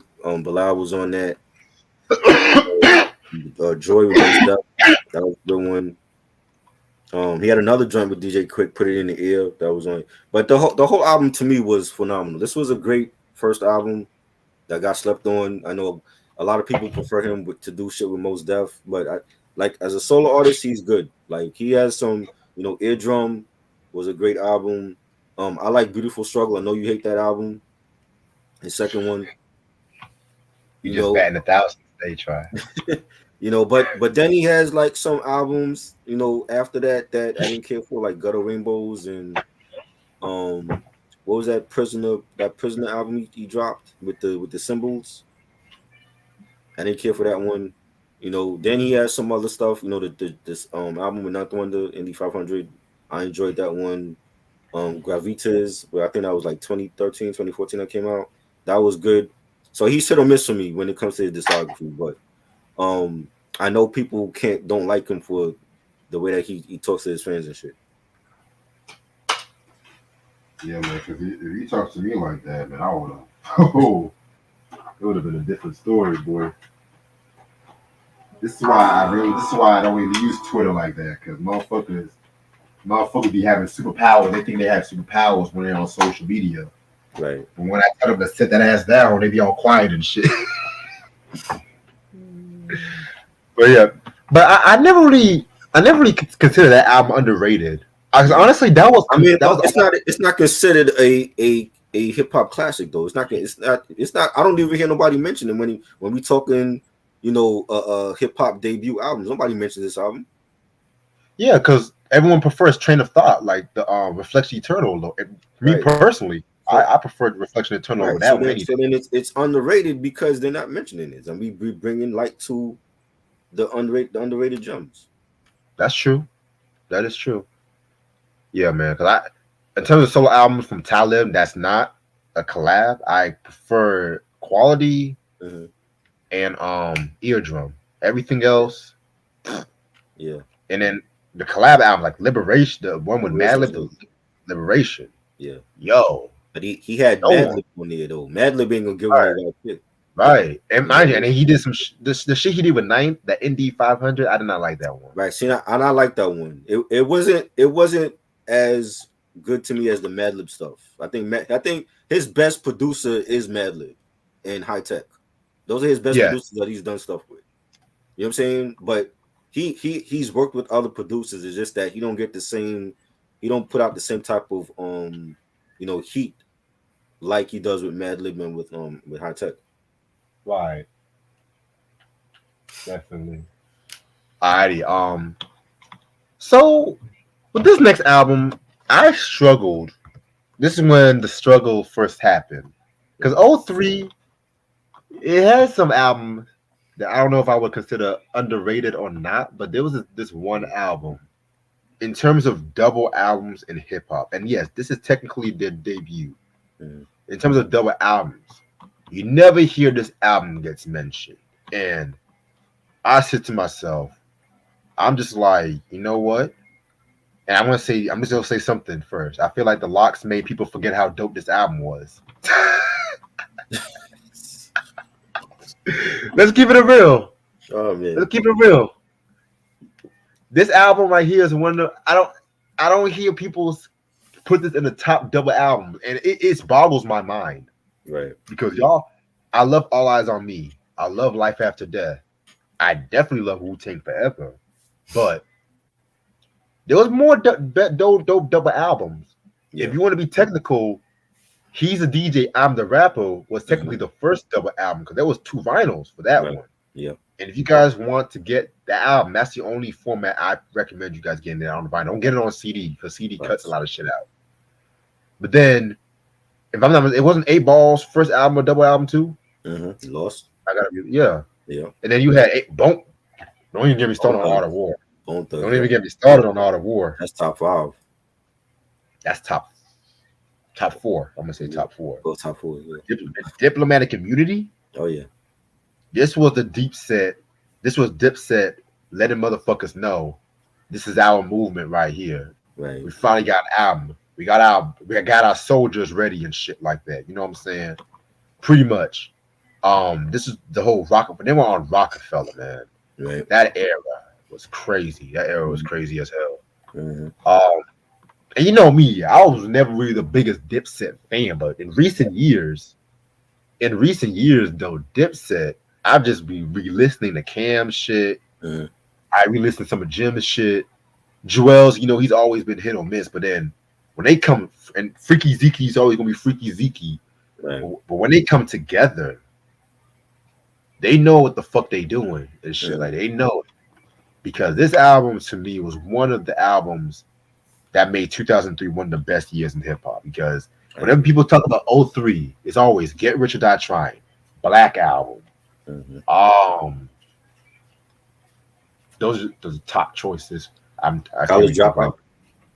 that's '04. 04. That was College Dropout. Yeah. But yes, that's the whole era. There was so many other dope records in '03 and everything. And this was definitely one of them. But let me talk about the song because I don't want to spend too much dick riding. Real Niggas. Yo. Best usage of that OJ sample, in my opinion. Right. I love the way AZ used it. And that's a close second, but they put a little to that shit. You know what I'm saying? They put a little Yeah. like bam. Yeah. And then you had Ground Zero. I fucking Yeah. love that record. Yeah. They did Hey Ma remix, Mhm. Dipset anthem. Yeah. Then they were showing off when they did Bad It Part 3. The album was already dope, but then y'all giving No Limit some fucking love. I was like, hold the fuck. And this is when No Limit filed for bankruptcy. Right. The year they filed for bankruptcy that year. Y'all forget that. Mhm. I'm just like, yo, Bad It Part 3. Come on. Man. I think that was like when New York really started to like embrace Master P and No Limit here. Yeah, they wait till the motherfucker goes bankrupt to finally embrace him and shit. Well, he was doing shit with Dipset. That's what we wanted to hear. You know, shit. Y'all need to put some respect on Master P and shit. That's all I have to say. Y'all need to put some. We might have to do a Master P Artist Sunday one day. oh Lord, We might have to, but I'm not gonna do all of them because I'm not. I don't. Anybody got. I'm gonna do everything up to MP or maybe only God can judge me. Yeah. Everything else, y'all, I don't know. Now y'all gonna have to donate for that, but I don't know about it, man. I don't know yet, but if not Master P, then No Limit. We gotta do a No Limit month. Just do No Limit movies, No Limit music. God. I'm sitting through that. I'm not sitting through that. What's that? Them terrible movies. You said what? I'm You said what? Those terrible films. Who's sitting through that shit? You can't even find those on streaming. Like what? It's all them No Limit movies are on YouTube. Oh God, that where they belong on YouTube. I was just watching The Game of Life the other day, man. Who's fucking sitting through that shit? You actually sat through that and watched it? Bro, them No Limit movies be hilarious. It'd be so but you gotta respect the fact that this motherfucker Master P, when the East and West Coast was like beefing, this nigga was building an enterprise and shit. Yeah. He was doing something that no motherfucker was like doing. Yeah. Putting out trashy movies. Put a soundtracks with it. Oh come on, Mob D came up without trashy murder music. Let's not act like I didn't like let's not act like No Limit was only putting out bad movies. Rappers putting out their own films was never good. Okay, unless Eminem is the exception and 50 Cent. But that murder music was not a good movie either. That Prodigy was acting in that and Big Noy. They're like, come on, man. But yeah, that's my '03 right there. I don't listen. No. 03 for me was Freeway from Rockefeller, the same label as Dipset. Ooh. And they both were killing it at the same time. And we did a review on this, a underrated classic in my opinion, with production from Just Blaze and Bink and Kanye when he was sane.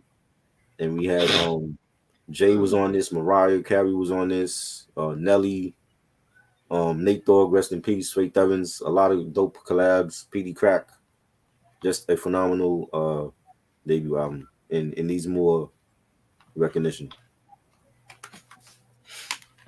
Mm, I feel you on that. Yeah. You don't think it's a classic or underrated? Oh no, I think it's a classic. I'm trying to think if it's actually underrated. That's what I'm trying to think. In Yeah, my I opinion. don't think it's up there. I don't think people mention that often. That album. You're right, because mostly New York niggas be mentioning that shit. Not saying that as a bad thing, Mhm. because it's like more of like it's more Right. embraced by the East. I mean, I got some down south on here, some West Yeah, Coast on the list yeah, because it's, I got some shit. they all got we all there's every region has some classics and underrated gems. Yeah, You know, yeah. I'm not knocking shit. the I'm freeway just. freeway he was in the zone on that. And, Beanie Siegel and State Property they were killing it right on the mixtapes. Right. You know, All right.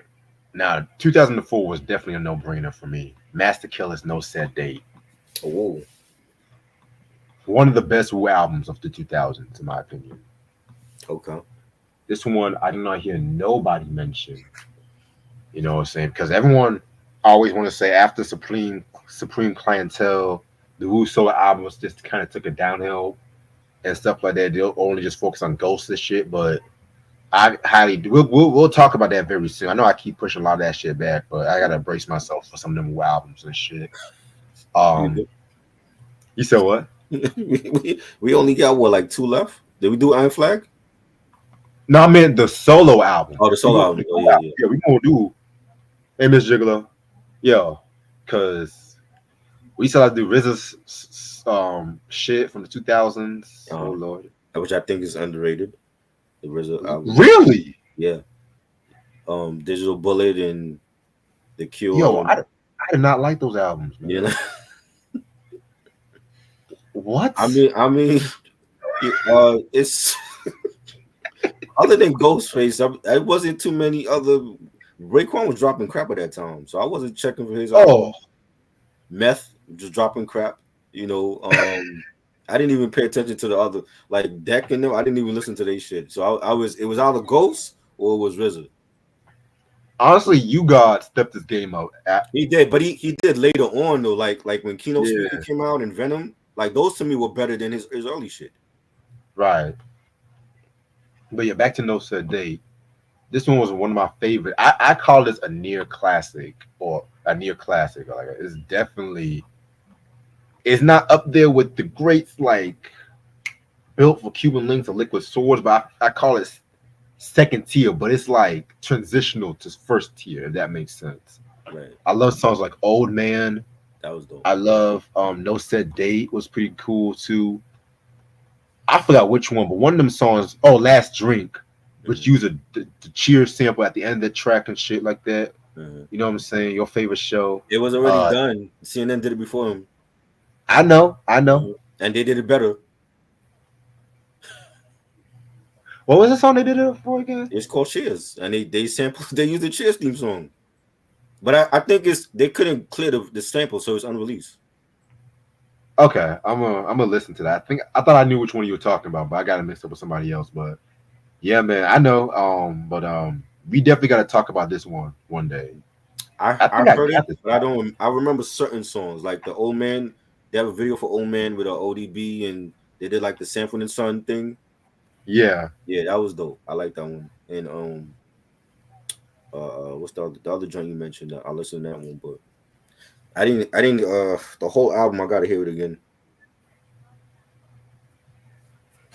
You know, where we at? 04? oh 04. 04 is Lloyd Banks, Hunger for More, classic, one of his best albums.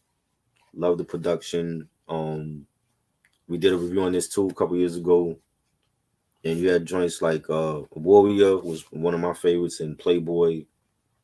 I'm So Fly, produced by Timbaland. Work Magic with Young Buck.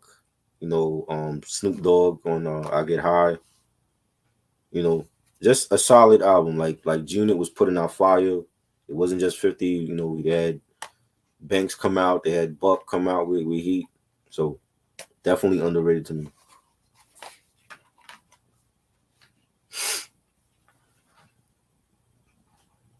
You're muted. My jaw was kind of itching, hurting Oh, me a little. I don't know what's going on and shit. yeah. But that's a dope album and shit. Yes. 2005 for me is Monkey Bars from Sean Mm, Price. I'm gonna pull up the album cover. Give me 1 second. dope. Another classic album right here. Yep. 1 second. Let me show some love to Price. Whew. We getting some heat right now. Oh yeah. Yeah, man.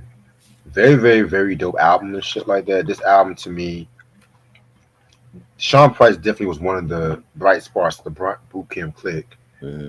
and stuff like that towards the mid to late 2000s. Right. I love songs like Fake Neptune, Shakedown, Brokest Rapper You Know, Boom By Yeah was pretty cool too. And rest in peace, Sean Price. Man, rest in Definitely. peace. He was he Definitely. was he was keeping boot camp relevant.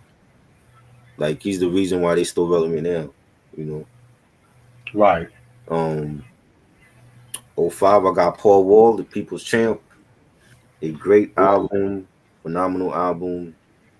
We had the joint Sitting Sideways was a huge hit over here when that dropped, and They Don't Know and Drive Slow, which was also on Late Registration from Kanye West, and you know he had some bangers on here, man. I'ma Play with 3 6 Mafia was fire. Riding Dirty with Trey Songs was dope. State to State with Freeway. You know, mad collabs on here. BG and Bun oh B is on shit. this album. Little Wayne is on this album. Just a great album, just phenomenal. And this is like his major label debut because he had an album out before. This is like his major label debut, not his first album ever. I have a confession. I've never heard a Paul Wall album in my Yeah, life. it's dope, man.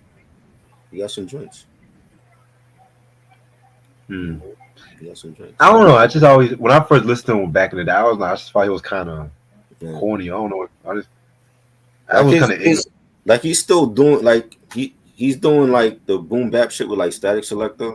Like he's been doing stuff with Oh him and wow. terminology, and then like he's doing like his regular stuff, like his Texas stuff. You know what I'm saying? So he's still doing it. Okay. Yeah. I might check him out then. I might because he was big with that song Grills, and I never cared Yes. for that record Right. like that. You know what I'm saying? Like you want to see my what? Yes. I was Yeah. like, it was like back in the They, 2000s, they were just making songs like Plain White Tees, mhm. Grills. They were just making songs Yeah. Chains. The hip hop Just dentist. Yeah. I mean that's what he is. He's a dentist. he's a national dentist. Yeah. He was making grills for everybody. Oh wow. Yeah. I thought you were just saying that to Ah, talk that's shit. his, Okay. that's what he does. He's a dentist, and that's his real job. And then he's a rapper after that. Got you. You know. Oh, Friday can't come fast enough. Let me just tell you. By the way, gotta give a Mhm. quick happy homecoming to North Carolina Central Eagle Pride. You know what we gotta do. Gotta represent my school and shit. Dope, dope. All right. Yes, I did go to school. Um, so if you guys saw my 2006, I did not mean to share it already, but it's Rick Ross's Port of Miami. Oh yes, my I joint. struggled with this one because you guys know I was never really the biggest fan of this record, but this is one is another one that grew on me. Right. I feel like with just how good Rick Ross became in other albums, people forget just how dope this album was. Uh-huh. You know what I'm saying? But I recently talked about this album, the album anniversary. I feel solid. I definitely got to do a review on this one. We did the Rick Ross breakdown as well too. So yeah. Yeah, and at that time, like Ross was huge when that came out. When every damn hustling joint came out, and push it. I wasn't a Ross fan just yet though. Like not until Deep in Rap came out, but Port of Miami when I went back to hear it is definitely a classic. I see the hype for him now. So mine for '06 is Pharrell in my mind. His Oh best shit! solo album. I don't know if he'll ever make another solo album like this. Like he's gone off to No. do like fucking Lego movies and shit, but He's and not it's paying Khalees. creative. It's He's not creative. I paying love Khalees Pharrell. royalties. I He's don't making Lego. huh? He's not paying Khalees royalties. He's making movies with Legos and shit. I don't get that. But I don't think he'll ever make another album like this. Cause this was like his hip hop album. This is before Happy. This is before, you know, all this singing shit he was doing. You know what I'm saying? Like this is his hip hop album, and he had many different artists on here. Gwen Stefani on Can I Have It Like That, and he had the Clips on here. He had Snoop Dogg. He had an interesting song that especially now with a lot of artists. He had a song on here called Young Girl with Jay-Z. I heard about that. I And they're heard about talking that. about actually him and Jay-Z's actually talking about getting with a young girl. And I find it funny that nobody's brought up that song at a Let's not. time when Let's we've had rumors about Jay-Z being connected to Aaliyah and being connected to, Diddy parties and all that. You know what I'm saying? the last So thing we need. uh, The last it's thing we gonna need come is up. It's gonna come up. Even if we mention it, I'm pretty sure people already know it. It just hasn't come up. I haven't seen anybody talk about it, but I noticed that a long time ago. I'm like, and Jay-Z with Beyonce at that time. This is '06. You know what I'm saying? It's kind of weird that nobody is mentioning this song because they're talking about getting with a young chick. You know what I'm saying? But you have him on there. You had Nelly was on this album. Slim Thug was on this. Just a great album. The production was great. It was him and Chad. It was him and no, it actually was him by himself. I don't think Chad was a part of this album. It was basically Pharrell doing the production. This was like him coming out as a solo artist, during his Bape and Billionaire Boys Club era, Ice Cream era. You know what I'm saying? So this to me is his best album. I don't like his other albums. The Girl album wasn't great. The only reason why if it sold is because of Happy. He basically made the album around that one song. But this is his best album to me. we got to review that album very soon. We should definitely. One of the few Neptune's related shit I actually like. What it's not Neptune's, it's Pharrell. Well, Pharrell related Chad is shit. not on it. It's Pharrell that produced everything. It's not Chad. I could have sworn Chad was on the album at some capacity. Or No, he didn't produce nothing on it. It's just Pharrell. No wonder why it sounded so black. All right, 2007.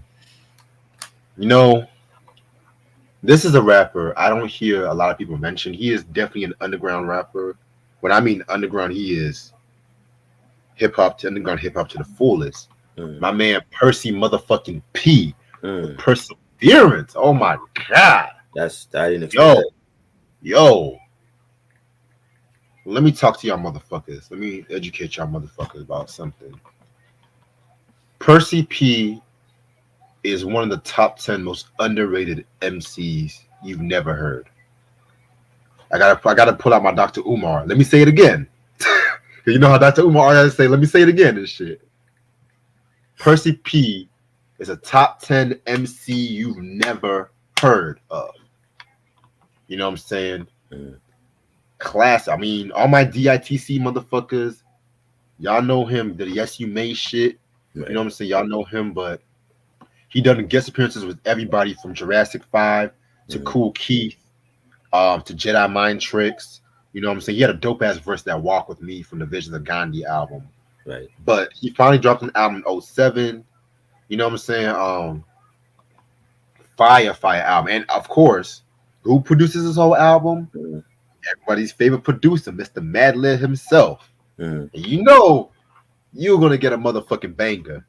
This is 2007 Madlib. Come on, man.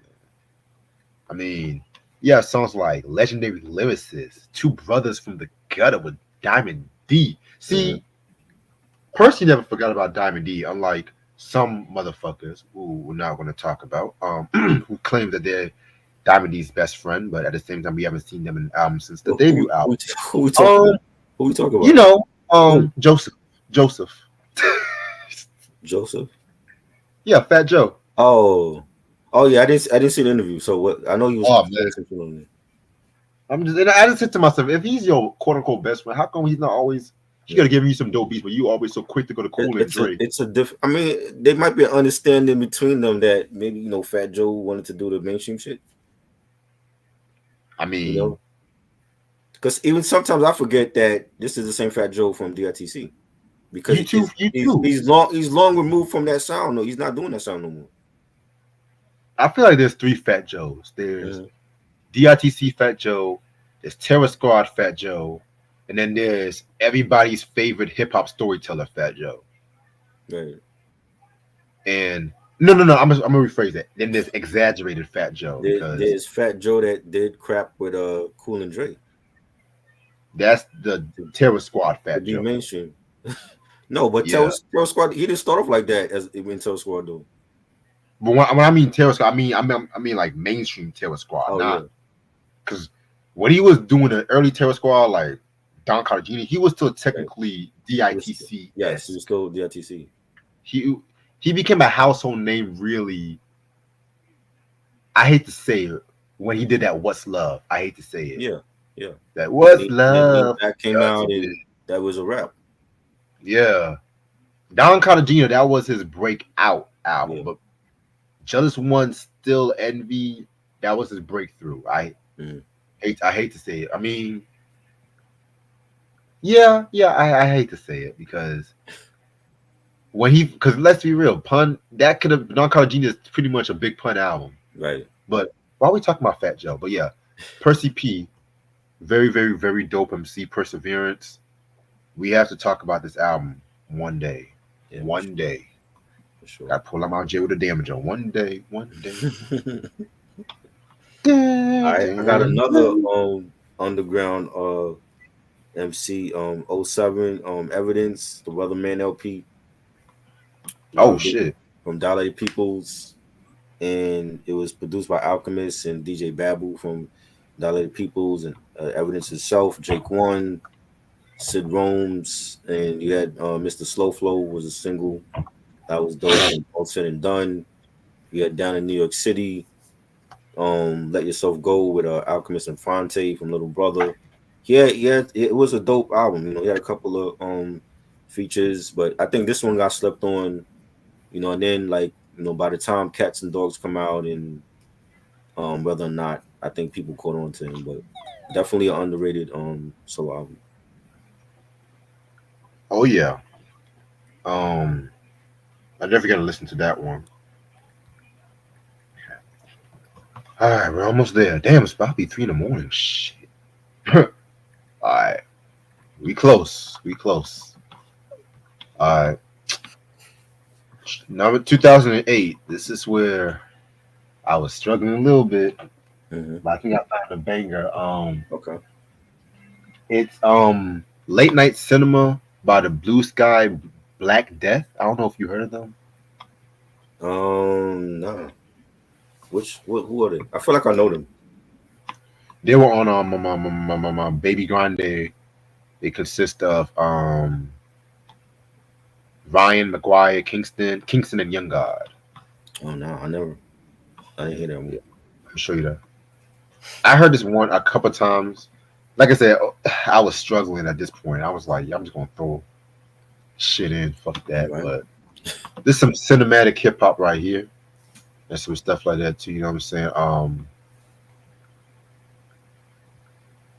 Oh, I think I fucked up.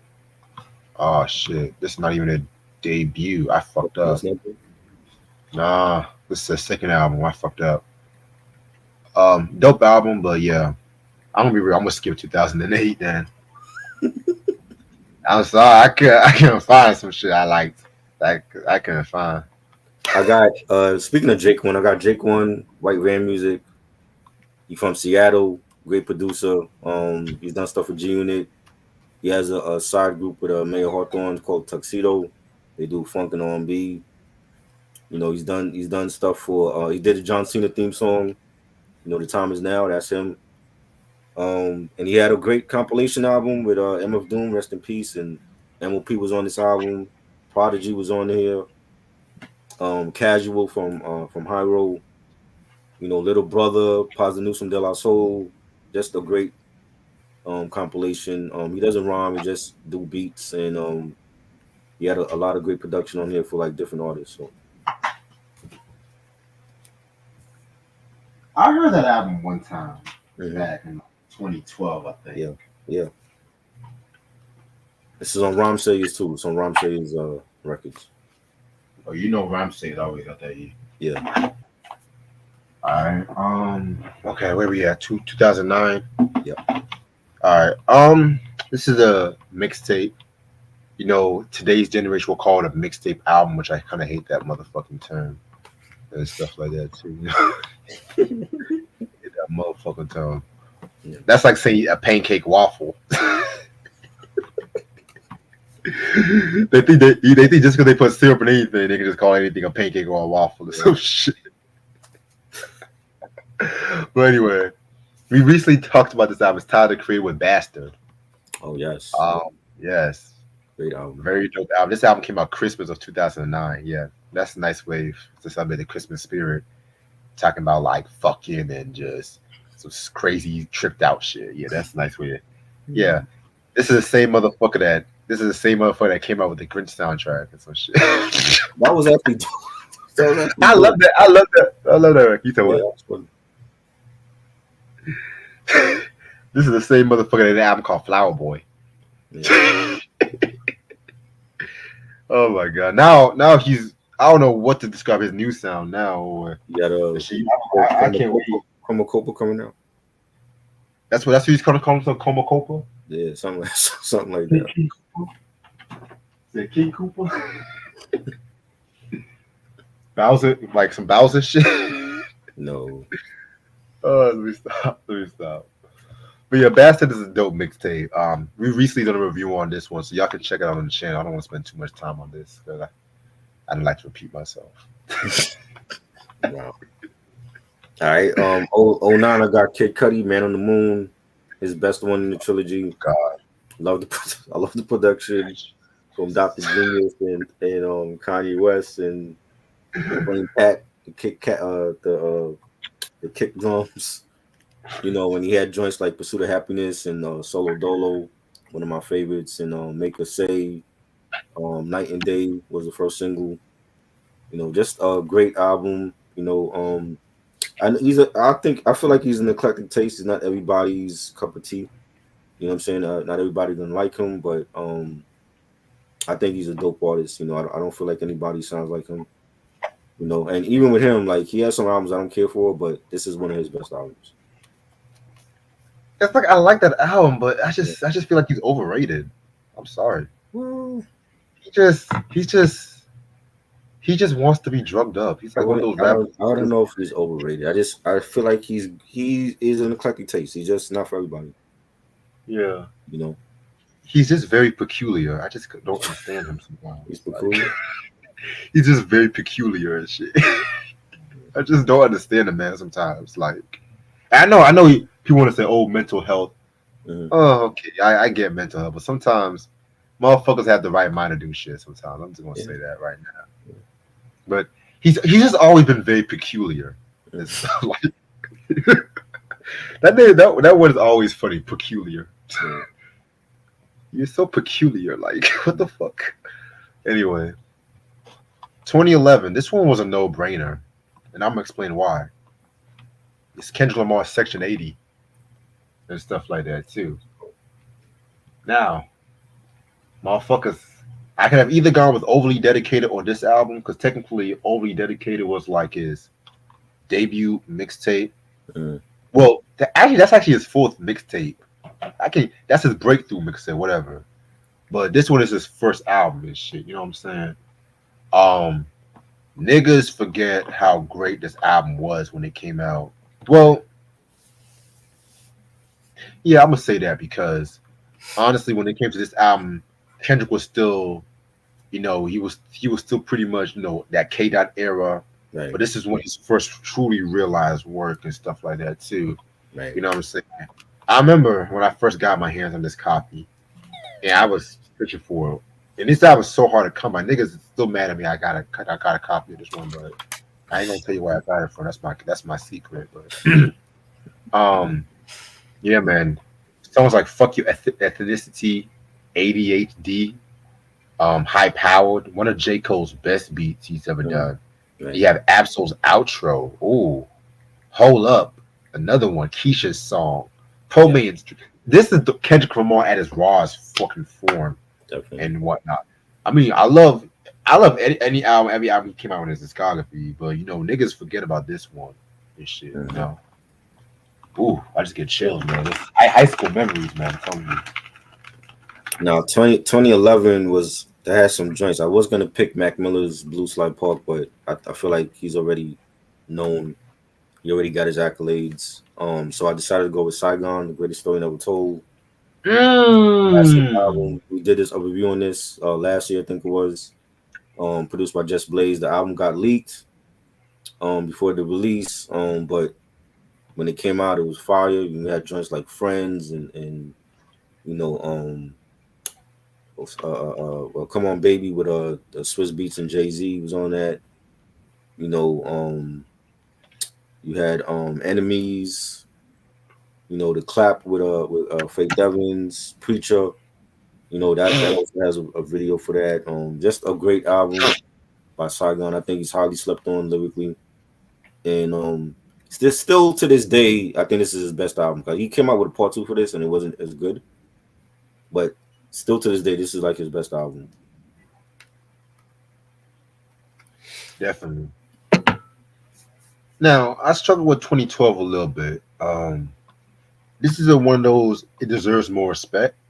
I say it's Big Crit Live from the Underground. I like it. Very dope album and stuff like that too.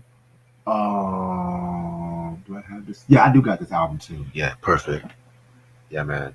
Yeah, you know me. I'm not taking my CDs out at the moment because that's gonna be a struggle Right. and some shit. You know how to put my shit in alphabetical order. It's been a struggle for me to put it back. You know? Let me tell you, like I said, it would take me 2 hours just to alphabetize everything else. It's always every time I do this shit. Oh wait, A did couple. we? Hold on, what year is this? Did we do 2010? We did 2010, right? Oh no. Oh wait, I don't have nothing for 2010. Oh, I skipped 2010. I I skipped didn't I know. skipped 2010 by accident. No, well, I don't have nothing for 2010. That's what I'm trying to Okay. say. That's why Okay, I I'll do skipped it. 2010 after you finish. No, go ahead. Go ahead. Go All ahead. right. Well, 2010, I got Big Boy salutes his left foot, son of Chico Oh Dusty. shit. Yes, that was 2010. His first solo album. Well, actually, it's his first without Outkast. I'll put it like that. You know what I'm saying? It was his first without Outkast because he was on a different label. He was on Def Jam on at this point. He wasn't on LaFace like with Speaker Box Low Below. And this album was phenomenal. I remember getting this album. I think I was in Tampa. I was like visiting some family when this album came out, and it was definitely banging. And you had the joint, the single "Shutterbug" was my joint, and you had the "For Your Sorrows" with George Clinton was on that. You had General Patton was dope. A lot of collabs on here. Like I said, like you had George Clinton, you had Janelle Monáe, you had Cujo Goody from the Goody Mob, you had Joy, you had B.O.B., you had Gucci Man, Sleepy Brown, just an all around. This is like an Outcast, like life after Outcast, but it had like Outcast production. You know what I'm saying? And I think it's like highly slept on. Hmm. See, I felt like that album was great. I like that album, and that Hmm. might be my favorite Big Boy album. So I didn't Yeah, really put that as underrated. Underrated, but right, I see what you're saying with that one. right. It's considered. It's not really his first debut solo album though. Like it's Speaker Box, but it's considered his first debut on Def Jam. So they're calling it his first debut album on a different label because this wasn't on the face. It be like that. Yeah. Yeah, man. Give me 1 second. All right. So yeah, back to 2012. Live from the Underground. Again, I've kind of felt like this album gets more respect in hip hop circles, but I feel like Big Crit's talent gets overshadowed, especially at that time in 2012. Yeah. Because everybody's eyes was mostly on Kendrick and Mhm. this shit like that too. Which Good Kid, Mad City, that's not his debut. I have to say that right now. Nigga will say, "Well, what about Good Kids?" That's not his debut. That's his second album. But niggas are slow, so that's what we respect. I mean, like, they call it that though. I mean, they don't. I don't really. I think Section 80 was more like a mixtape album. That term So I again. mean, I don't know. I mean, it depends on how you know because I, when oh, go ahead. I see what you're saying though. Ooh. I mean, I picked Good Kid, Mad City. You know what I'm saying? I think technically it's the major label debut. You know what I'm saying? Because Section 80 wasn't on Aftermath. Right. You know what I'm saying? So they consider Good Kid, Mad City his major label debut, and that's how they consider it. That's his debut album. You know what I'm saying? And everything else before that was like a mixtape album. You know what I mean? So I don't know how you know, but I'm going with Good Kid, Mad City. Even though there's like a couple I could have went with. That's another one that was good. Well, I like Michael Moore and Ryan Lewis album, The Heist. I thought that was dope, but they only got one good album though. So, you know what I'm saying? So, you know, um, They actually have a good album. I thought it was good. See, they didn't come out with nothing after The Heist. Like they won all those Grammy awards. They split up after Macklemore went solo. You know what I'm saying? But I thought it was decent. You know, Meek Mill, Dreams and Nightmares. I think that's his best album. Oh That was his God. first one. But I'm going with Kendrick. I think Kendrick got the best album of 2012.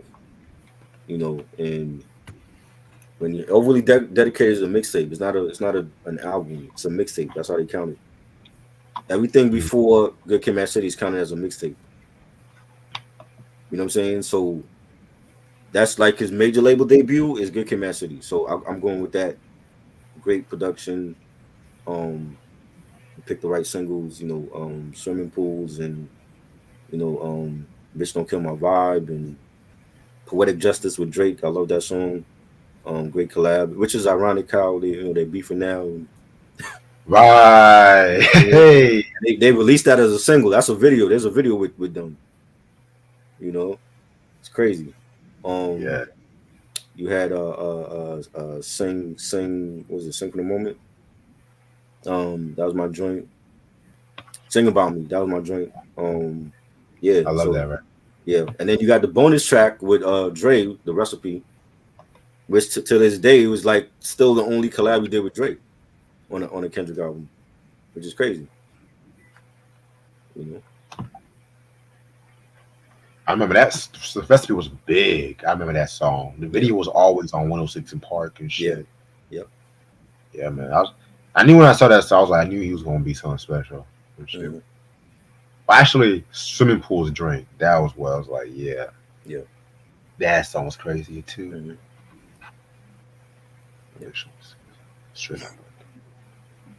Motherfucker got straight out my daddy change. You're stupid.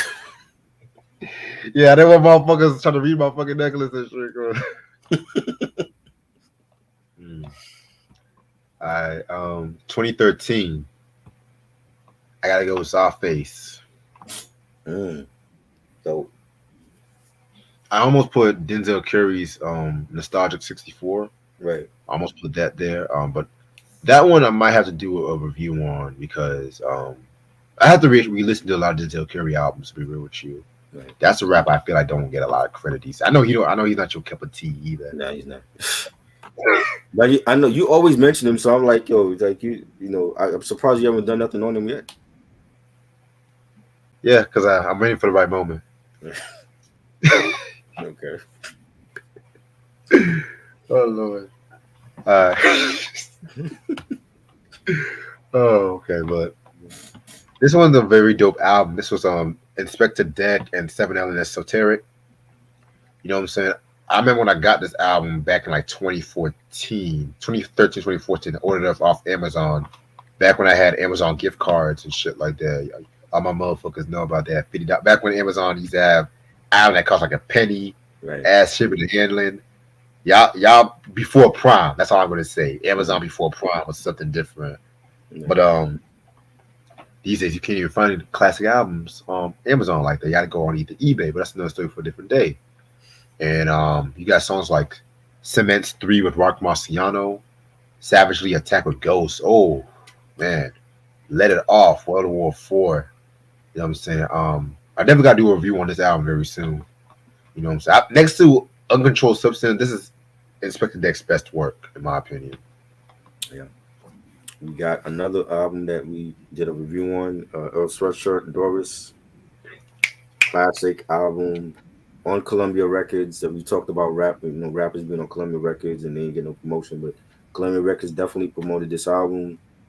It's to me his best album, and production was great. Tyler did some shit. Even Alchemist on here did some stuff, and we had Chum, which is one of my favorites, and Molasses with RZA. We had Vince Staples on a couple tracks, Mac Miller on a track, and just a great all around project by Earl Sweatshirt, and highly underrated lyricist as well. Now, I'm gonna be perfectly honest with you. Mm. I don't have nothing for 2014, Oh, wow. 2015, or 2017. Oh, wow. What you ain't been? I know you listen to these albums that's on my list, so you got. I don't know. I'm surprised you didn't put them on here, unless you feel like these are underrated. Some of them I saw, I didn't really feel that was underrated. So you have nothing Maybe, for 2014, 2015. Let me look up 2014. You know what? Actually, I do have one for 2014. What about 2015? 2015 was hard for me to find, but I got one for 2014. Okay. The Prime album. Okay. Great album. This one should get more respect. This is the only Prime album I would definitely recommend, honestly. Because Prime 2, I didn't care for Prime 2. Yeah. And stuff like that, you know what I'm saying? But Prime 1, like I said, I don't consider this underrated, but I do feel like it deserves a bit more respect. Mm-hmm. You know what I'm saying? It's mostly just 5'9" and Primo and stuff like that too, you know what I'm saying? Courtesy, You Should Know was pretty good. That Sound Good was pretty good too, you know what I'm saying? Pretty dope one. You know what I'm saying? So, like I said, Prime 2 was all right. It was all right. Well, I have to talk about that one day. Yo, you crazy. All right, 2014, I got Pinata, Freddie Gibbs, and Madlib. This was 2014, in case you forgot. And this to me was a better album than Prime. Hot take. I like this better. I think it was all around better album. The production was better. The songs were better. Really trying to test my buttons. The features were better. They had Scarface on here. Raekwon was on here. I don't care if they had Lionel Richie. I mean, that I like that album, but I've always considered that slightly overrated. I'll be real with you. No, I think Freddie Gibbs is like Freddie Gibbs could be the most hit or miss MC. I will say Freddie Gibbs to me does his best shit with Madlib and Alchemist. Yes, I he's a John Travolta of hip hop. You don't know if he's gonna get a good album or a bad album or some shit. He's a John Travolta of hip hop at this point. This was fire, man. You had joints like Thuggin and Harold's, and Robes, and man, this come on, man. He even got a song for my Knicks, man. He named it Knicks. Like I said, it's a good album. I like it, but give me Bandana any day. Bandana was great too, but I fuck with this one. I think this is one of the best in 2014. Yeah. The album cover got zebra print. Look at that. Come on. Zebra print. The Prime was dull. They had like some dark background with Primo. Prime was dull. The album cover was dull. That ain't fucking with his album cover. His album cover, nigga. Nigga, what is he doing that's so monumental? He's sitting down with some zebra coat. What is he doing that's so I mean, monumental? just the way that they did it, though. You know what I'm saying? Like, you Just got the his way that Adidas they. tracksuit on. You know, you chilling. You know, you got Madlib on the back. Like, come on, man. Like, Ooh, this is art right here. This is art. ooh. You know what that Stop reminds calling. me of? Uh, Tribe Called Quest Low End Theory, but with zebra prints. That just reminds me of that. That's that was a great album cover too, and a great album. So if you put it in that same category, you know, tier with Low End Theory, that's great because that was a great album as well. right. All right. Next album, 2015. I can't find nothing for 2015. No debuts for What? 2015. You're crazy. What have you been Wait, listening hold on. to? Wait a minute. Wait a minute. Let me do some deep research. Hold on. Hold on. Cause I was struggling with some of these. Some of these I just didn't find underrated.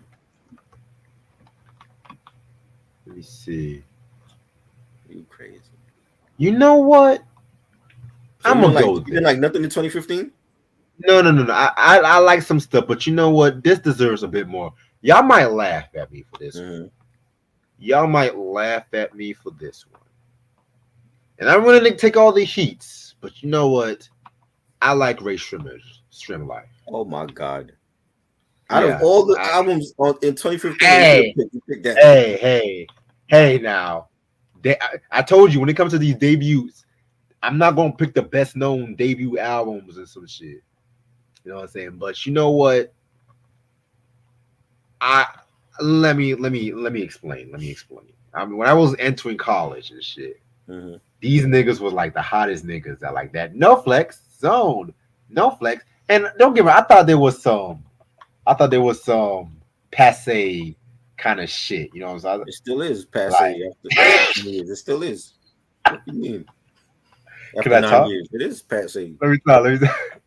But I heard the album though. I ain't gonna lie. That album it has some heat though.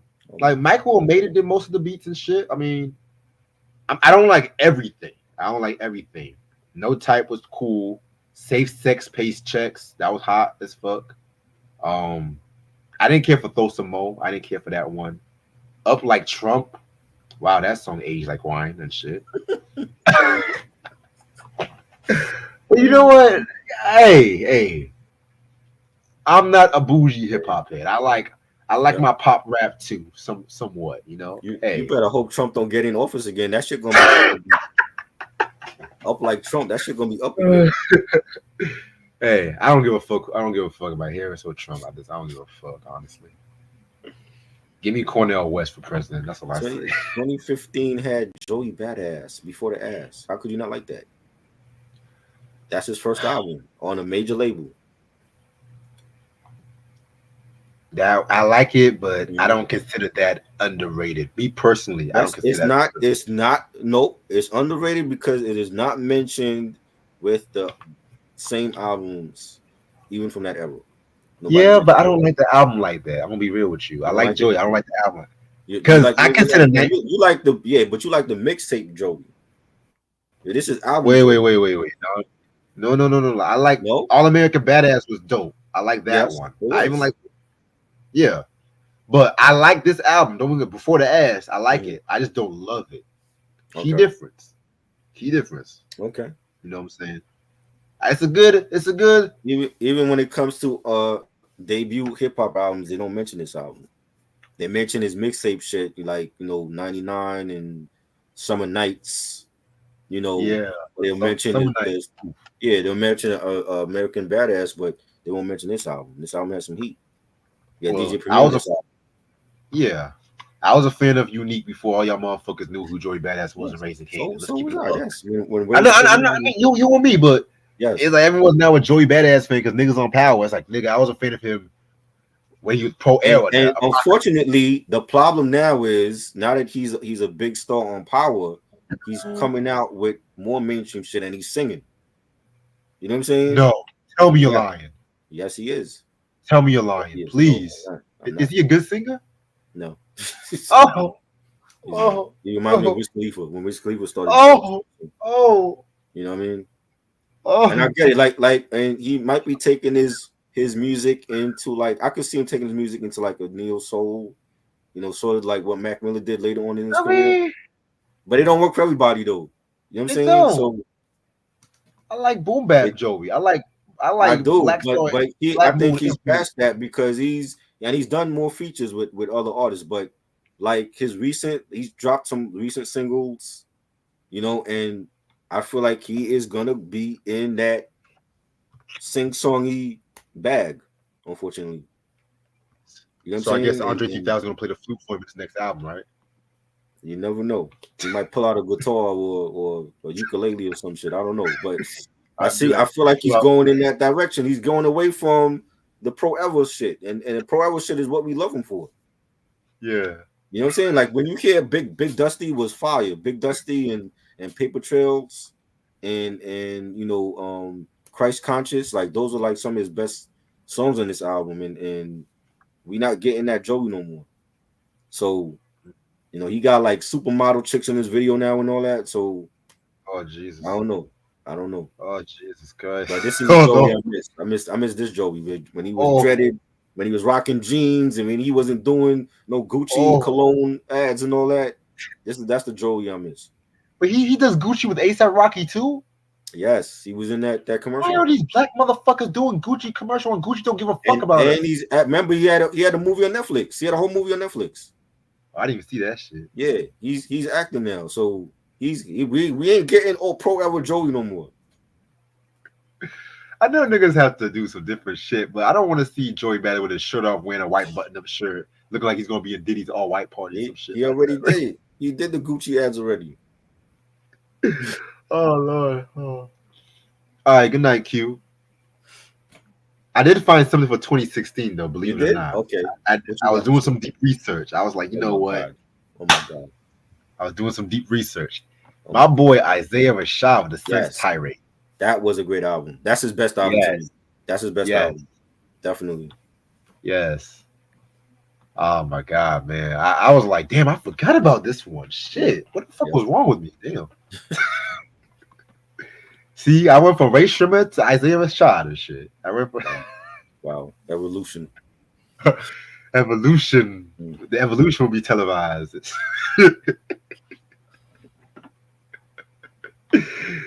Oh my goodness. Mm. Oh my god. Let me stop. Let me stop before I start coughing and choking on my spit. But yo, this was one of the best Top Dog albums that no one ever talks about. Right. This sounds like some shit you would hear underwater, like Free Lunch. Mm-hmm. Yeah. For the Scrawl was pretty dope. You know what I'm saying? What's Wrong was Zakari and Kench Lamar. Silk the Shocker was sick. Yo, we need another internet album. I don't give a fuck. Yeah. But that's We need supposed to be coming. They got back together. They So, better. at some point we'll get that, hopefully. Rock and roll gangsta. But yeah, the Sun's Tirade is a classic. Yeah. So that's mine. That's my number. Was it 2015 yet? 2016? Yeah. Yeah, that's the same. The only like slight thing I really didn't care for was like a lot of the production sounded like the Pimp a Butterfly production, but other than that, the songs were great. Yeah, that was around that same time. Mm-hmm. Pimpin' Butterflies was, popular and shit Yeah. like that, I mean, I said Pimpin' Butterflies. All right. So 2017, let me see. I got a good one for 2017. Let me yes. I found a good one too. This one deserves more respect. Yes, JID's The Never Story. I didn't hear that one. It's something else, but I didn't hear that one. Oh, I'm scared of what you got now. All right. So this one was pretty hot, you know what I'm saying? This was, to me, this is the best shit he's ever came out with. I don't know what happened after maybe DiCaprio 2 or some shit. I don't know, but I didn't like that Forever Story bullshit. I didn't like that shit. That was on some mainstream. Now that was some singing shit he was motherfucking doing. Some mainstream singing shit. But give me Edit and Eddie. Yo, what y'all know about Edit and Eddie right there? That song right there is hot as fuck. Yeah. the show, the classic. I know Ray Sean. I know if you watch. I know you know about that Ed and Eddie and shit like that. Right. All them dirty ass motherfuckers. Fucking how you? This nigga Eddie was pink as fuck. This nigga was pink as you can tell that motherfucker was white. Every time white people get mad, they always turn red or pink. Why do white people every time they get mad they turn red and pink? Why is that? Yeah. I'm not You said white. How what? would I know? Like anyway, that's the note. So song Never, Hereditary was pretty good.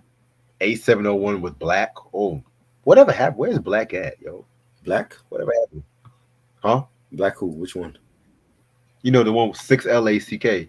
Oh, okay. I thought you were talking about the actual group. We know Oh what no. happened. Oh no.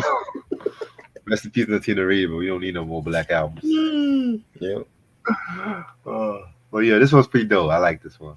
And to end it off, this is an album that I was like, finally, we get to mention it. Boy is always on here mentioning this fucking album. And Boy, if you're still here, your album has made it to the list. Saha the Prince, No Dope on Sundays.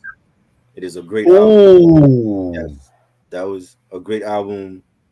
You know, you had Schoolboy Q on it, you had Kanye West, you had Travis Scott, you had BJ the Chicago Kid, you know, Pusha T on No Dope on Sundays. That was one of my favorites. You had New Africa. You had even Jagged Edge was on here on the song Don't Know Why. You had Free, 80s Baby with BJ the Chicago Kid. So this to me is Saha the Prince's great his best album that need people like Boy cannot shut up about.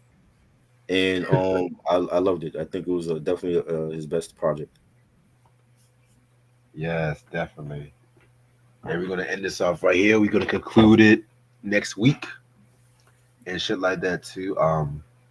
We got a few announcements I'm gonna make and shit. Good night, Mariana. Yeah, damn, it's 3:15. And I still didn't even get some shit together. I have to get. Damn, I didn't expect to be out this long, man. Hey, fuck it.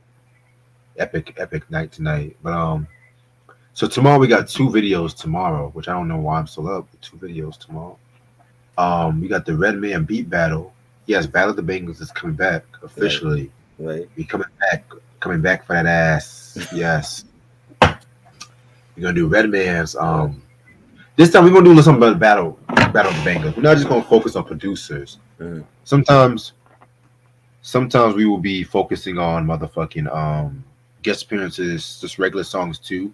Right. But if we it would just be an all around artists and stuff, like showing love to the artists. So Redman, of course, does some production, guest appearances, and stuff like that too. You know what I'm saying? So we're gonna do Redman. I want to say Nick Wiz, maybe the next one after Redman, but that's not official yet. That's gonna be at 5 p.m. Also at midnight, I'm gonna say 12:30 the latest because I want to go out for a homecoming. I don't know what time I'll be back, but I'm gonna make sure I'll be back by that time. Right. Actually, I said 11:30. Yeah, 11:30 because that works. But I'm gonna say 11:30, 12 o'clock the latest. Fuck it. We're gonna do a double album. Gonna do some Halloween shit. We got Gangsta motherfucking Nip, Psychotic Thoughts. What y'all know about Gangsta Nip though? Not a damn thing. My first time hearing it. Oh, word. Oh. You going it's some rapping, some classic rap a lot shit. Okay. Right. It's gonna be a double album with that and Latyrix, the self-titled album. Boom. Boom. Boom. Boom. Boom. Boom. Boom. Boom. Oh. I'm gonna do my best to recite some of the lyrics on that song because all them motherfuckers were doing that shit at the same time. And shit. I think they said they did that because Lauryn Hill had that line that says seasons, 2 MCs can occupy the same space at the same time. I read they did that shit in a response to that, believe it or not. Which that's kind of interesting. I'm gonna see if that's actually true. Right. Yeah. This week we got some heavy hitters. This week, Tuesday, we're gonna go back to our rock bag, and it's a rock album me and Troy actually like. So that's gonna be something interesting. Who's that? Red Hot Chili Peppers, One Hot Minute. Wow. We're gonna be flying on aeroplanes in my aeroplane. That's a rock album I actually like. Yeah. Yeah, Superman gonna be out that night or something. Oh yeah, Halloween is coming up. I'm feeling good today. I'm like, I'm gonna say, you know what, try. Let's do this rock album. And Yeah. it's gonna be a. This is actually the first Red Hot Chili Peppers album I'm actually going to do. Mm-hmm. And I wish I had more Red Hot Chili Peppers albums though, but Right.